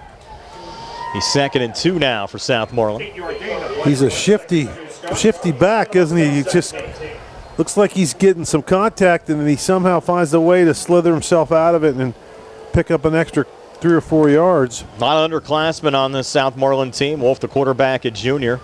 Mickens and Avery on Darnell, both sophomores. Stanley Betters, who had a big touchdown reception back in the first half, a junior as well. Look out here, pressure coming, but getting it out, and an open man for a touchdown. Here on the near side is Dawson Wolf, finding wide open Jackson Mickens, who gets into the end zone for a Southmoreland touchdown as the Scotties extend their lead now to 39-7 over Laurel Highlands with 8:39 left here in the third. Yeah, Donovan Lynn on the coverage. He just got twisted up, and the receiver got 5 yards behind him. And they're going to kick again. A 2's not going to really do him any good in this situation anyways. Right. So Wolf to Jackson Mickens. Mickens just his 2nd reception of the year. Goes for a touchdown. And the lead now up to 39-7. Extra points. Good as well to make it 40-7. Southmoreland over Laurel Highlands. 8:39 left here in the third. We're back at 60 on the CR Product Group High School Sports Night. Do you need a fast, friendly notary service that is open in the evening? Sandy Howell Notary Services is here for you, offering new PA and West Virginia plates and ready to assist with your vehicle, boat, motorcycle, and ATV registrations and transfers, plate renewals, and more. Serving Fayette County and all surrounding areas. Open weekdays from 10 to 8:30 and Saturdays from 9 to 5. Sandy Howell Notary Services, Dry Knob Road, Smithfield. Call 724-564-8955. Big enough to serve you, small enough to know you by name. I'm Bill Martin, partner at Radcliffe Martin Law. Did you know our office handles claims for people hurt at work? If you are injured at your job, you have certain rights under the Pennsylvania Workers' Compensation Act that your employer may not advise you of or simply disregard. Those would include rights to wage loss and medical benefits due to your injury. We help injured workers to make sure they receive the benefits they're entitled to by law. Call us at 724-439-3939. Radcliffe Martin Law, your local injury attorneys. Southmoreland all over Laurel Highlands now 40-7. A little squib kick on the kickoff, recovered by the Mustangs. Harley Denny, that last touchdown pass. 32-yard pass from Dawson Wolf to Jackson Mickens. Score occurring at the 8:38 mark of the third quarter. Extra point good there from Smith. Now 40-7. Southmoreland leading Laurel Highlands. We're 2 points away, guys, from a running clock the rest of the way. Right now the lead at 33. I don't know if you managed to catch that or not. Yeah, we did. Senafani here out of the shotgun. Inside run going there to Donovan Lynn. And Lynn just a yard carry. Mustangs just looking for a spark. And Lynn's coming up. limping. And it's a complete show of confidence in their defense to kick an onside kick after that, up 40-7. I don't know what that says. It says your defense, you feel pretty good about your defense stopping the Mustangs if you don't get the onside kick. Send Afani back out of the shotgun, 2nd and 9. Hand off to Lynn again. Lynn maybe a yard again. Up to the 48. 3rd down and 8. Yards tough to come by. Of course, the Scotties with an interception on the last Mustang offensive drive. Do have a close game, though, back at Bill Powers Stadium. Brownsville has retaken the lead over Uniontown at 20-18. All right, that's on scoreboard brought to you by the sports medicine team at the WVU Medicine Uniontown Hospital. Brownsville 20, Uniontown 18. 7:22. Is Le'Veon Bell at that game? I do not know. Now, Gary was trying to interview him last week, and now we have a timeout taken here by Laurel Highlands. 7:17 left here in the third. 40-7 Southmoreland. We're back at 60 on the C.R. Parada Group High School Sports Night. Concerned about your heart health? At WVU Medicine, we believe your heart deserves world-class care, close to home and always within reach. Our non-invasive cardiology team uses advanced tests like stress tests and cardiac MRI to diagnose and monitor heart conditions without surgery. Call 877-WVU, the number 4-HRT, or visit WVUmedicine.org/heart. Hard work, respecting others, and being a good team member are values that South Union Township Supervisor Jason Scott knows well. Whether he's running a machine, repairing storm drains, operating a plow truck, or working with his fellow supervisors on economic growth, Jason Scott is working every day to keep residents safe, maintain the strength of our local businesses, and enhance the quality of life in South Union Township. Best wishes for a great season from Jason Scott, who would appreciate your vote for Township Supervisor. Paid for by the candidate. 3rd and 8 as we come back, and a penalty here against Laurel Highlands, a holding penalty. Pass fell incomplete. So Southmoreland will decline the penalty, and the Mustangs will be forced to punt, trailing by 33 with 7:13 left here in the third quarter. And it'll be Jackson Nairn to punt. If you're just joining us, Nick Crouch. He's not on the field. I'm trying to get him out there. Nick Crouch ejected from the game back in the first half. We'll be interested to review that video and actually see what happened there. We think he was thrown out for kicking, but we kind of wonder was his legs maybe being held down as well on the play. So we'll have to review that. And the third muff punt of the game. That time I think the Scotties got back on it. They did. That time it was Darnell. Again, Mikel Darnell. Berger with the recovery. But Darnell had the boots. Well, it looks like the coach for the Scotties, Coach Schoaf, is he's trying to end this quickly as far as the, try to get to that magic 35-point thing, because he's been pretty aggressive offensively here the last couple of plays. You expect that from a young coach? He's trying to make a statement. Get his team to 3-0. It'll be 3 dominant wins for Southmoreland to start the season, and wins the last 2 weeks over Valley and East Allegheny. Quick out, far side pass complete there. Stanley Betters takes it out of bounds right at the 38. Another flag thrown here the near side away from the play. And a Southmoreland Scotty down as well. Josh Reed was there on the Laurel Highlands side. I think just a sideline warning maybe. It's a cramp situation. Step aside for another quick timeout. 7 minutes left here in the third. 40-7 Southmoreland. We're back in 30 on the C.R. Parada Group High School Sports Night. Mark-On Building Supply has provided the tri-state area with ready-mix concrete and building supplies for decades. Family-owned and operated and built on a foundation of trust, integrity, and exceptional quality, Mark-On is your local leader for ready-mix concrete, precast, lumber, tools, electrical, plumbing, lawn care, and general building supply needs. Visit the store in Markleysburg or call Mark-On today at 724-329-5542. Mark-On Building Supply, your one-stop shop for all your home building and construction needs. Back here at Russ Grimm Field, looks like that catch will stand. Just the sideline warning there against Laurel Highlands. Still have a Scotty down. Appears to be a cramping situation. Gain was 10, so they'll move the sticks. Line of scrimmage, the Southmoreland 38-yard line. Again, the Southmoreland player still down. Get another update on our out-of-town scoreboard brought to you by the sports medicine team at the WVU Medicine Uniontown Hospital. Brownsville still up 20-18 over Uniontown. That game with 2:43 left in the third quarter. Just throw out a couple numbers here for you, Brian. Dawson Wolf passing-wise, 7 for 10 for 130 yards, 2 touchdowns. Rushing-wise, 10 carries for 134 yards and 2 touchdowns. So if you're looking for an MVP, I think we might have found one. Of course, during our post-game show, we'll have our play of the game brought to you by First Federal Savings Loan Association of Greene County. A lot of big plays in this one so far. Injured player for Southmoreland, number 8, Ty Warwick. That has all the look and symptoms of a cramp, and now he's walking. And you know, anyone that's ever had a leg cramp knows how debilitating and painful it can be. Now Warwick taking his time walking off on the far side. And 7 minutes left here in the third quarter. Still a lot of football to play, but a good chance we'll have a running clock here if Southmoreland manages to score again on this drive. So 1st and 10 for Southmoreland from their own 38. Dawson Wolf backs up into a shotgun. Take the snap inside. Handoff going there to Avrion Darnell. Another late flag coming in. And some players being separated.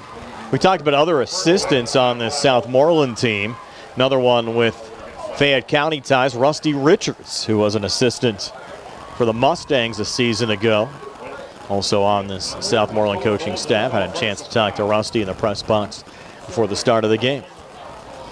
So he's kind of the eyes and ears for everything up here in the press box. So what was the call there, guys? They just pick up the flag? No, they're going to mark it off here against the Mustangs. I think they called a horse collar. Okay. That'd be 15. And they're saying targeting up here in the press box.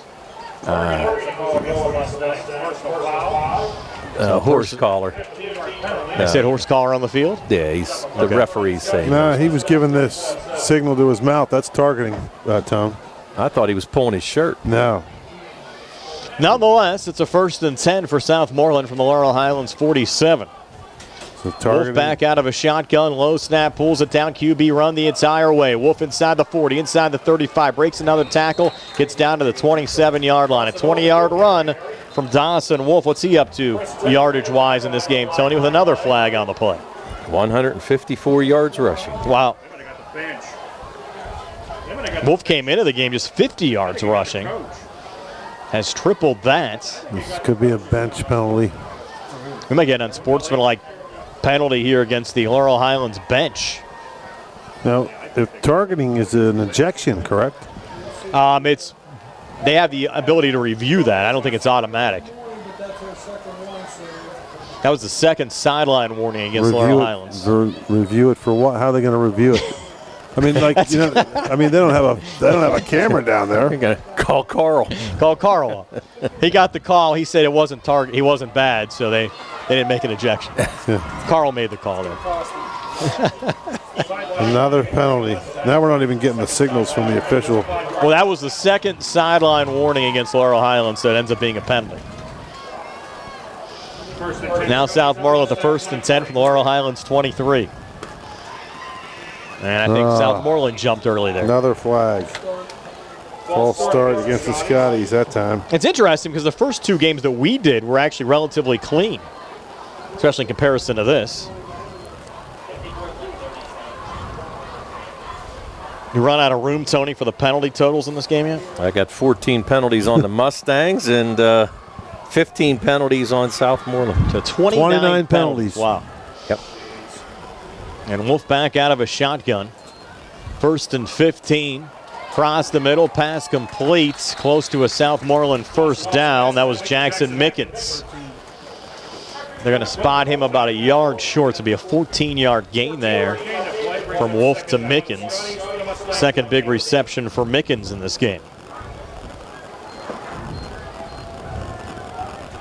A second and short. Line of scrimmage, the Mustang 14-yard line.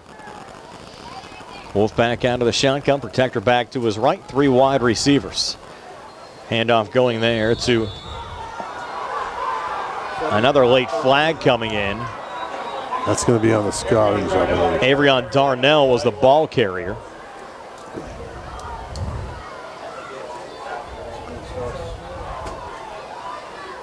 And as Steve said, it looks like this one's going to go on the Southmoreland side. What are the total number of plays run in this game, Tony? Did you chart that? Sure. I was just curious based on the number of penalties called and the total number of plays run.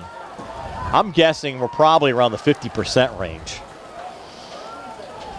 I'm going to say 47%. What are you guessing, Steve? Percentage of plays that have been penalties. 55%. Okay. Tony's on the clock. Yeah. Play the Jeopardy theme song. Well, I'm just Southmoreland ran 36 plays so far. Okay. And the Mustangs. Tony's adding those up. We have 6:05 left here in the third quarter. Southmoreland up 40-7. And 28 for the Mustangs. So. And what was the penalty total? 29. We're at 64. I think I'm pretty almost dead on there. Yeah, you're pretty close. Yeah. So 29 penalties and 64 plays run in this game. Wait, make it 30 because I didn't count this All one right, that they so just 30. marked off. All right. It's penalty number 30 in this game. Yeah. And that was a spot foul, it looks like. So they have the sticks at 1st and 13. They must have called was it a dead ball, I guess, or what do they do? No, I guess push it back now. It'll be 1st and 10. And the line of scrimmage will be the Laurel Highlands 26. I think even the officials are getting a little annoyed with all the penalties. They're still calling them. It is their job. So 1st and 10 from the 26. Wolf scrambling near side. Wolf on the run will get sacked back at the 29. Initial hits made by the Mustangs' Colton Schweitzer. Schweitzer came into the game 9 tackles and a fumble recovery. Mark Reed was also there. Reed, a 6'1", 192-pound junior, also had 9 tackles coming in and a forced fumble. That goes as a loss of 3 on the play to bring up 2nd down and 13 now from the Southmoreland 29. Clock running right now. We're down to 5:28 left here in the third quarter. Uniontown has retaken the lead over Brownsville with a touchdown, going up 24-20. They have 11:49 left in the fourth quarter. And Southmoreland taking a deep shot here. Flag on the play. This will be pass interference against Laurel Highlands as the pass falls incomplete. I don't know about that one. A lot of contact there in the near corner of the end zone. It smells to me like the officials are trying to let them, I wouldn't say let them score, but aid them in getting a first down so they can get this clock moving. Now, if the pass was ruled incomplete, it would have been 3rd and 13. Now they'll mark off the 15 yards for Southmoreland. It'll be a first down here inside the 15. Football down to the 14-yard line. If this was a close game and they called that in a crucial situation, I think a lot of people would have been upset from the Mustang fans. Yes. I mean, it just appeared to be pretty good coverage to me. Now 1st and 10 now from the Laurel Highlands 14. Handoff there, Avrion Darnell. Oh, he slipped. He just slipped. Slipped and only got a yard down to the 13.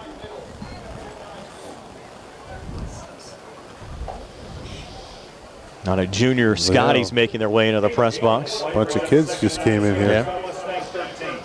Yeah. We had some kids with you a couple weeks ago. We were at Bill Power Stadium for the opener. They just came up right to see you, Steve. Big celebrity. Yeah.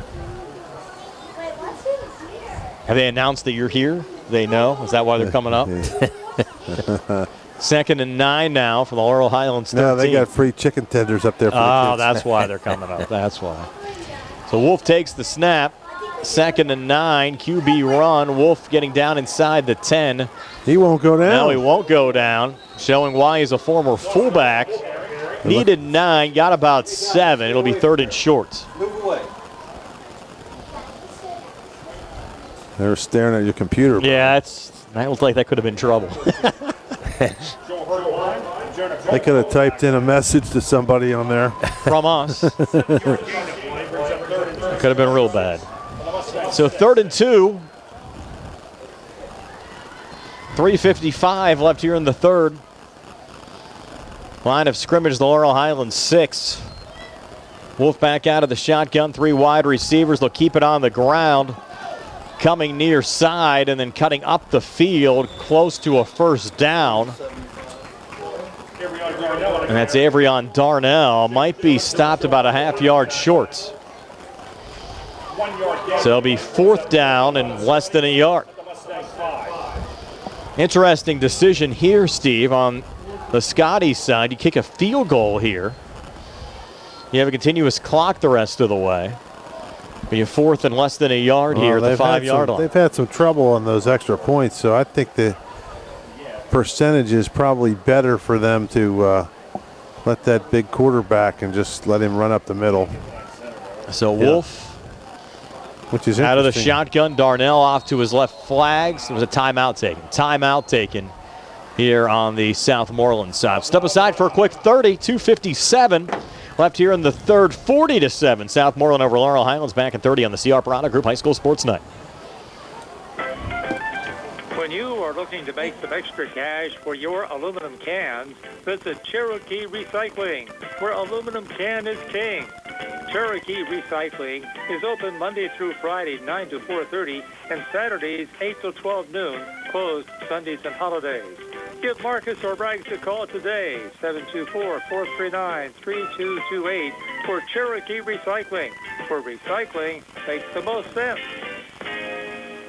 2:57 left here in the third quarter. Southmoreland with the football, facing a 4th and about a half a yard here from the Laurel Highlands 5-yard line. They're up 40-7. The implications in this situation obviously are if the Scotties are able to score on this drive, they'll enact a continuous clock the rest of the way. So here we go. What's the odds of a penalty happening here before this play goes off? 47% based on the plays to penalty ratio so far in this game. Wolf back out of the shotgun. Protector back off to his left, Avrion Darnell, but it's going to be Wolf himself on the run, and he'll hop his way into the end zone for a Southmoreland touchdown to increase the Scotties' lead to 46-7 over Laurel Highlands. 5-yard touchdown run by Dawson Wolf. And now that clock will get going the rest of the way. And another injury. With 2:51 left in the third. He's up. Cramp again. And that was Avrion Darnell. Now Uniontown-Brownsville game, though, pretty good. Brownsville down 6, going deep into Uniontown territory. They're inside the Red Raiders 30. And 26-20 with 10:47 left in the fourth quarter. And you can watch that game with a link up on our WMBS Facebook page.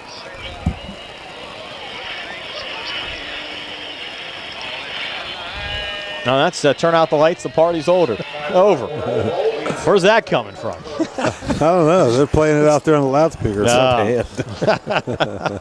Steve, our own Dandy Don. A little one-hop snap. They put it down. Kick from Smith. Good. 47-7. Southmoreland over Laurel Highlands. Wind the clock. 2:51 left here in the third. We're back in 60 on the CR Piranha Group High School Sports Night. My name is James Santilli, and I'm asking for your vote this November for Fayette County Recorder of Deeds. As a lifelong county resident, it would be an honor to represent you. I have lived my life, both personally and professionally, treating others how I would want to be treated, always with the foundation of good faith, recognizing we all have so much in common. I am seeking a political position, but it should be an apolitical office. That's my promise. I hope you will consider voting for me this November. Paid for by the candidate. You looking for a quality pre-owned vehicle? Well, look no more. Because with over 200 vehicles, Gary's Auto Sales is the largest used car dealer in the area. Whether you want a car, a truck, or an SUV, you'll absolutely find what you're looking for at Gary's. Gary's has been in business since 1974. You can visit them online at Gary'sAutoSales.com, or you can give them a call at 724-626-8080. Gary's Auto Sales. Many miles, many smiles. 2:51 left here in the third. Smith to kick it away again for Southmoreland. One hops back to the 8-yard line. Jonah Coleman on the return here for the Mustangs. Takes it back to the 26. Enjoy some of the band tunes there from the Southmoreland and Mustang marching bands there in between the touchdown and the kickoff again. And the clock rolling the rest of the way. Dawson Wolf, 5-yard touchdown run, the last score, capped off a 10-play, 72-yard drive that took 4:10 off the clock. Now Laurel Highlands bringing their offense back out here. We'll start this drive from their own 26. Now, at least with all the penalties, it won't hold us up any longer, right? No, they'll keep that clock going. The Mustangs really, with all the injuries, they've been playing most of their second team in this first half. As far as substitutions go, trying to work some new guys into the game. They've been kind of forced to do that earlier on. The second teamers are now the first teamers. Yes. Senofani out of the shotgun. A little lob pass into traffic on the far side. Falls incomplete. Josh Reed, the closest intended wide receiver. Cam Lee, who's been fantastic defensively, was in coverage there for Southmoreland. 10 Mustangs from their own 26. And 1:39 left on a running clock here in the third quarter. 2nd and 10 now for Laurel Highlands. Mustangs looking for a couple things to work on here late that can maybe help them out next week against Indiana, but that's not going to help them out. A fumble there by Aiden Bell. Ball still loose. It's like hot potato. Finally picked up there by Southmoreland and taken back in for a Scotty's touchdown. It's Jake Hall on the run back. I don't even know how to describe that. He pitched it to the back, and he looked like he almost was going to try to throw it. He was trying to maybe reposition the ball in his hands, and he just dropped it. I mean, then like you said, it was a true hot potato, and it bounced around. Several players had their hands on it before the Scotties were able to take it to the house. That increases the lead now to 53-7. The extra point pending here from Smith.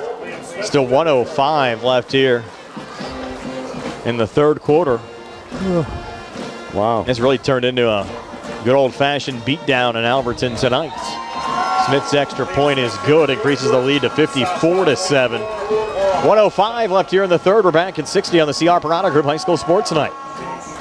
When you're paying the right price for protection, you just know it. It's that warm, fuzzy, totally secure feeling, knowing that you are not only getting great coverage, but you are also not paying too much for it. And there's no one that knows that feeling like Uniontown Allstate agent David Bates, because he works every day to get people like you the coverage they need with the savings they deserve. Contact David Bates at 724-439-9700 for your free quote today. Allstate, you're in good hands. Savings vary based on the average annual savings reported by new auto customers surveyed in 2019 who switched to Allstate. Are you ready to indulge in the best pizza around? Are you looking for a lunch or dinner spot with all your favorite Italian classics coupled with mouth-watering daily specials? Then it's time to visit 2G Brothers Pizza, located at 123 Matthew Drive in Uniontown.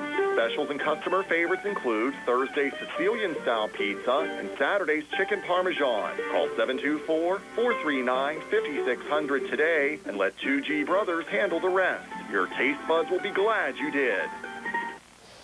Southmoreland to kick off after the defensive touchdown for the Scotties, and the extra point there from Smith, making it 54-7. Now Smith will kick it off again on their line drive, caught there by Schweitzer at the 25, and Schweitzer across the 35.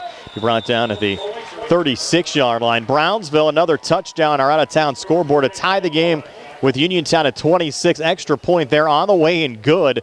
And with 7:35 left in regulation at Bill Power Stadium, Brownsville with a 27-26 lead over Uniontown, looking for the first win over the Red Raiders since 1998. And if you want to watch that game, we have the link posted on the WNBS Facebook page. TJ DeStefano and Gary Frankhauser on the call of that one. I was joking around with TJ. We had the folks at 7 Brew. Have you seen that new restaurant opening up in town, a little coffee house? They sent us over some free drinks today, and TJ was drinking an energy drink at 3 o'clock today. I can only imagine how he's doing on the call of that game, a 27-26 game with Mr. Frankhauser tonight. A lot of excitement there. It's a coffee shop. It's not a restaurant. Do they have food there? They do have, I think, some food there. I haven't seen the whole menu yet, but nonetheless, we appreciate them sending us over some free stuff this afternoon, and that'll be the end of the third quarter here with Southmoreland leading Laurel Highlands 54-7. We're back with a 4th and 60 here on the C. Harper Honor Group High School Sports Night. You can go to Big Box Medical Office. Now serving number 3,943. Or, hi, come on in. How are you? When you see doctors Paul Hartley and Mary Beth Riley, plus nurse practitioners Tara Bozek, Jessica Reckart, and Stacy Morris, you get one-on-one personal professional health care serving the area for over 3 decades. If you're looking for a primary care doctor, call Doctors Hartley and Riley at 724-437-1109 or online at ppcp.org. Or serving number 3,940. Mauser's Tire Center has been serving the region for more than 50 years, offering new, used, and recap tires, as well as tire repair. Mauser's is located on Route 40 West at Seawrights Crossroads. Need new tires? Call Mauser's today at 724-245-2410 and let them get you ready for the road. Mauser's Tire Center, your trusted source for new and used tires for more than 5 decades. Wishing all area high school football teams a successful and healthy 2025 season. Start of the 4th quarter here at Russ Grimm Field in Alberton, Pennsylvania. Appreciate you taking the time to join us tonight. Brian Morozak with Steve Super, Tony Hinola, Carl Childs behind the camera on our YouTube Live video feed, and Nick Barczyk back inside our Davis & Davis Attorneys at Law studios. Fortunately for us, really hasn't turned out to be much of a game. Southmoreland 48 unanswered points in this game, leading Laurel Highlands by a score of 54-7. Mustangs going to work here, working right to left as we describe it from their own 36-yard line. Senafani inside handoff there, Donovan Lynn. And Lynn getting 2 up to the 38, but certainly the game of the night on our airwaves. Gary Frankhauser and TJ DeStefano are in the honors of the A-team tonight, with Brownsville leading Uniontown 27-26 with 7:19 left in the 4th quarter. And that game on our Facebook page, linked up there if you want to watch TJ and Gary late. With Brownsville up 1. Uniontown, though, with the football to Brownsville 47. We'll keep you updated, you folks on the radio side of that game. And here's Senafani out of the shotgun. Mustangs facing a 2nd and 8 from their own 36. Gabe rolling out to the near side, throwing on the run. Quick out. And the pass hauled in there by Josh Reed at the 43. Pick up a 5. It'll be 3rd down and a long 3 here for Laurel Highlands. Stick says 4th down, but I think that's incorrect. Should be 3rd. Unless we missed, did we miss a play there before the start of the quarter? It is 4th down. So we are wrong, they are right. Well, no, you had Lynn with 2 runs, and then you had that pass. Yeah, correct. Yeah, you're right. Yeah, it's 4th down. It's 4th down. The Mustangs will keep the offense on the field. 4th and 3. We're on 43, and Southmoreland just jumped off sides. Give the Mustangs a free 1st down.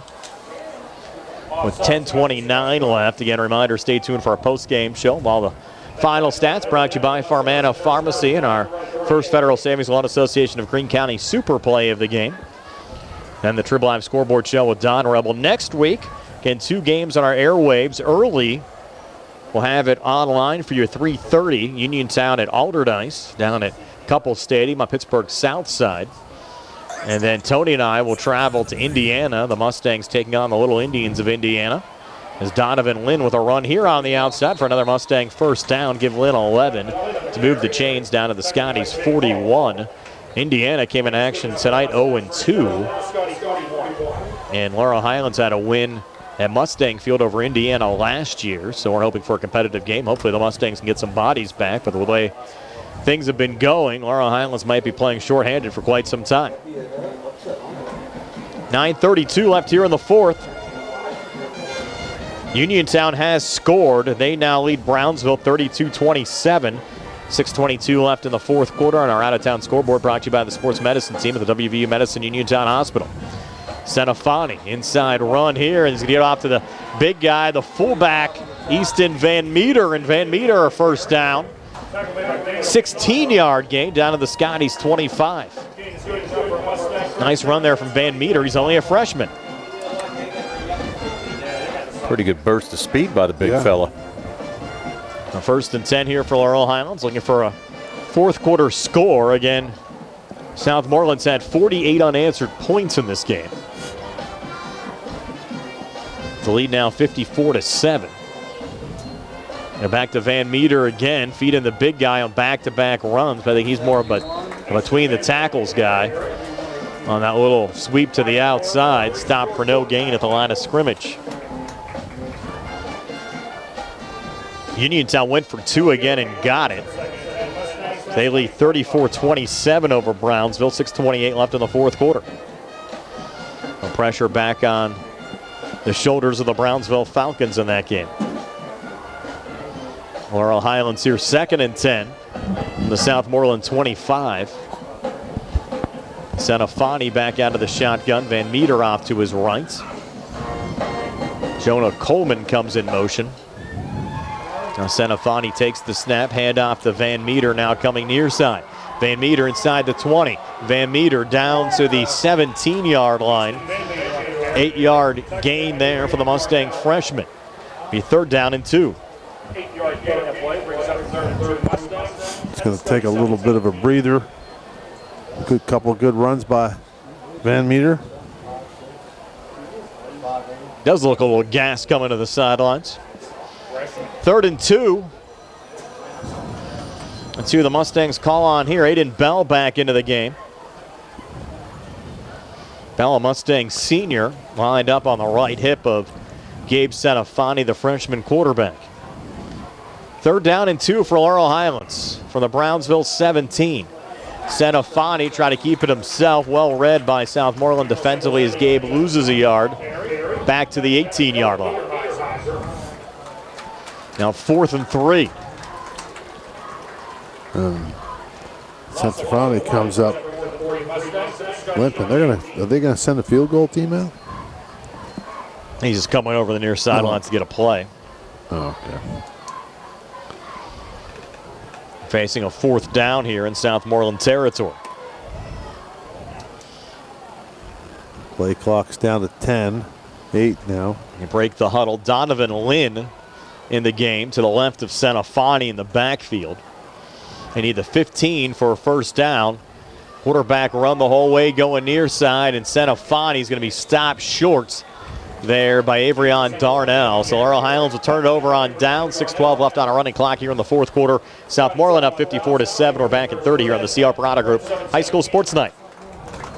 The UPMC Rehabilitation Institute on Wayland Smith Drive offers cutting-edge physical therapy. Jim Burns and his staff are residents of the community, treating sports injuries, neurological conditions, back pain, sprains and strains, joint replacements, hand injuries, and other conditions. They treat you efficiently and safely by taking all necessary precautions while disinfecting the clinic regularly. All insurance accepted. Experienced therapists. Convenient location and hours. Part of the community. Call the office with a prescription from your doctor or schedule by direct access 724-437-7500. 5:33 left here in the fourth quarter. Southmoreland likely will have some of their second teamers coming on here, up 54-7 over Laurel Highlands. New quarterback is Nick Carbonera. He's a freshman. Handoff going here to the near side, and 3, maybe 4-yard pickup there for the Southmoreland back, Adam Farrell. Washington with the tackle defensively for Laurel Highlands, Elijah Washington. That Brownsville Uniontown game turned into a classic. Brownsville now with the football down to the Uniontown 20, down 7. 5:55 left there in the fourth quarter. Might have a little bonus coverage for folks on the radio side. QB run the whole way here. Carbonera took a pretty good shot. Did pick up enough for a first down. And again, extracurriculars here after the play as they pulled Chris Taylor for Laurel Highlands out of the POW, but a holding penalty here against Southmoreland.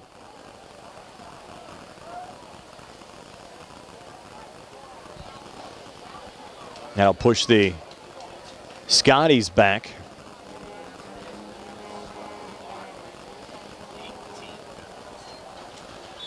Go ahead, Tony. Had your mic off there. That's quite all right. 18. Mine off, 18. I'm sorry, guys. I'm sorry. I was trying to talk to you for about 5 minutes. That's there. all right. He was snoozing. He's watching the Uniontown game on his phone. Trying to keep everybody updated for the folks that might not. That's right. I don't blame For the folks on the radio that might not have digital capabilities of going online to watch that game. It's entertaining. Looking forward to going home and watching the call with TJ and Gary. Delay a game.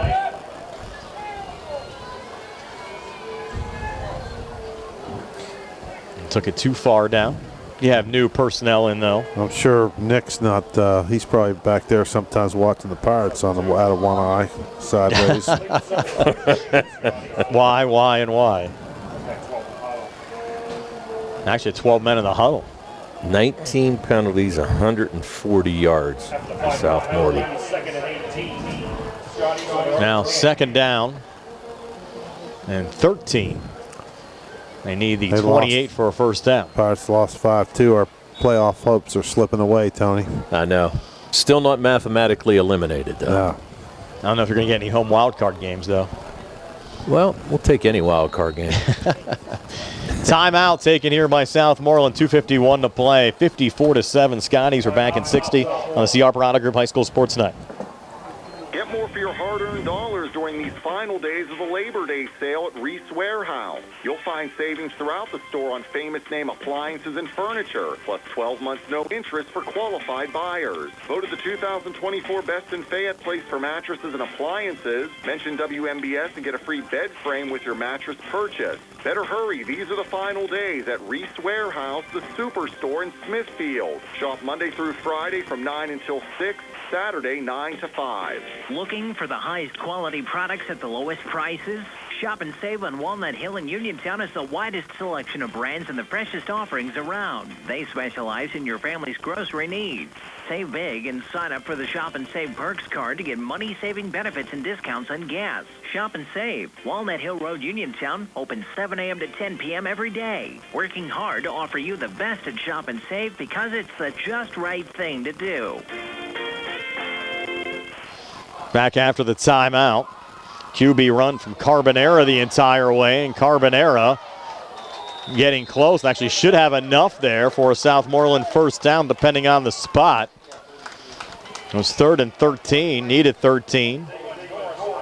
And they're going to say he got about, 12 and a half, so just short there on the run from Carbonera. He might have caught our buddy Dave Dunaway was here tonight, leaving early. The Scotties up 54-7. Carl captured that on the camera for you. 4th and about a half a yard. And they're going to keep the offense on the field with 2:12 to play.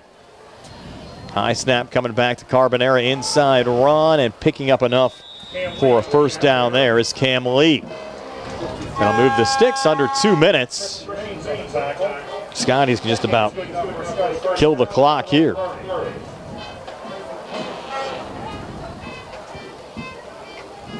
Don't see Laurel Highlands taking any timeouts, down 54-7. Again, the Scotties back at home next week, taking on Blackhawk. 7 o'clock start on Friday. Laurel Highlands traveling to Indiana, trying to bounce back after a tough loss tonight. That game also kicking off at 7 o'clock.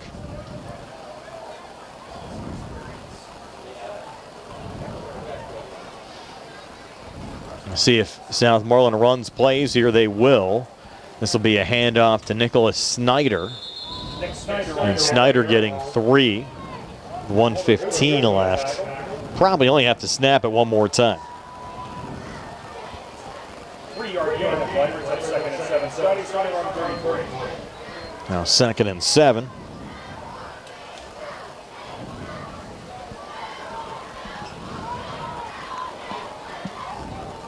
Scotties break the huddle.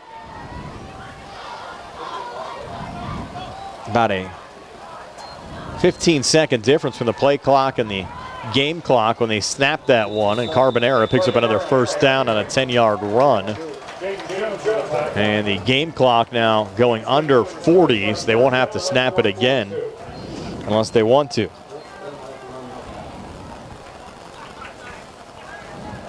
Don't believe they will, but they're.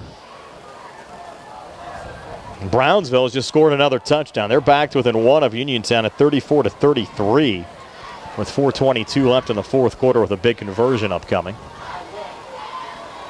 This should be the last play, right? They don't even have to snap it. They don't want to. Carbonera is. A little juggle, regains. They're coming after him, and the pass is tipped and then caught off the tip drill there by the Scotties just shy of midfield, and that'll be the final play of the game. So the Southmoreland Scotties, a 54-7 win over the Laurel Highlands Mustangs. For you folks on the radio side, we're going to switch you right after this break to the end of the Brownsville-Uniontown game. After that ends, we'll have a complete recap of this game for you on the radio. We'll keep it here on the video side, and you'll hear that recap in just a moment. 54-7, the final score, Southmoreland over Laurel Highlands. For you folks that will not be rejoining us here, at least for a little while, for Tony Hanola, Steve Supert, and Carl Chowns, Brian Morozak, have yourselves a pleasant good evening. 54-7. Scotties over the Mustangs. And again, we'll have a recap coming up for you in just a little bit. Stay tuned after the break on the radio. They'll switch you out to Brownsville and Uniontown. Does your car sound like it's saying, trade me in, trade me in, every time you start it up? Well, go to Ford of Uniontown and trade it in. That's right, your Uniontown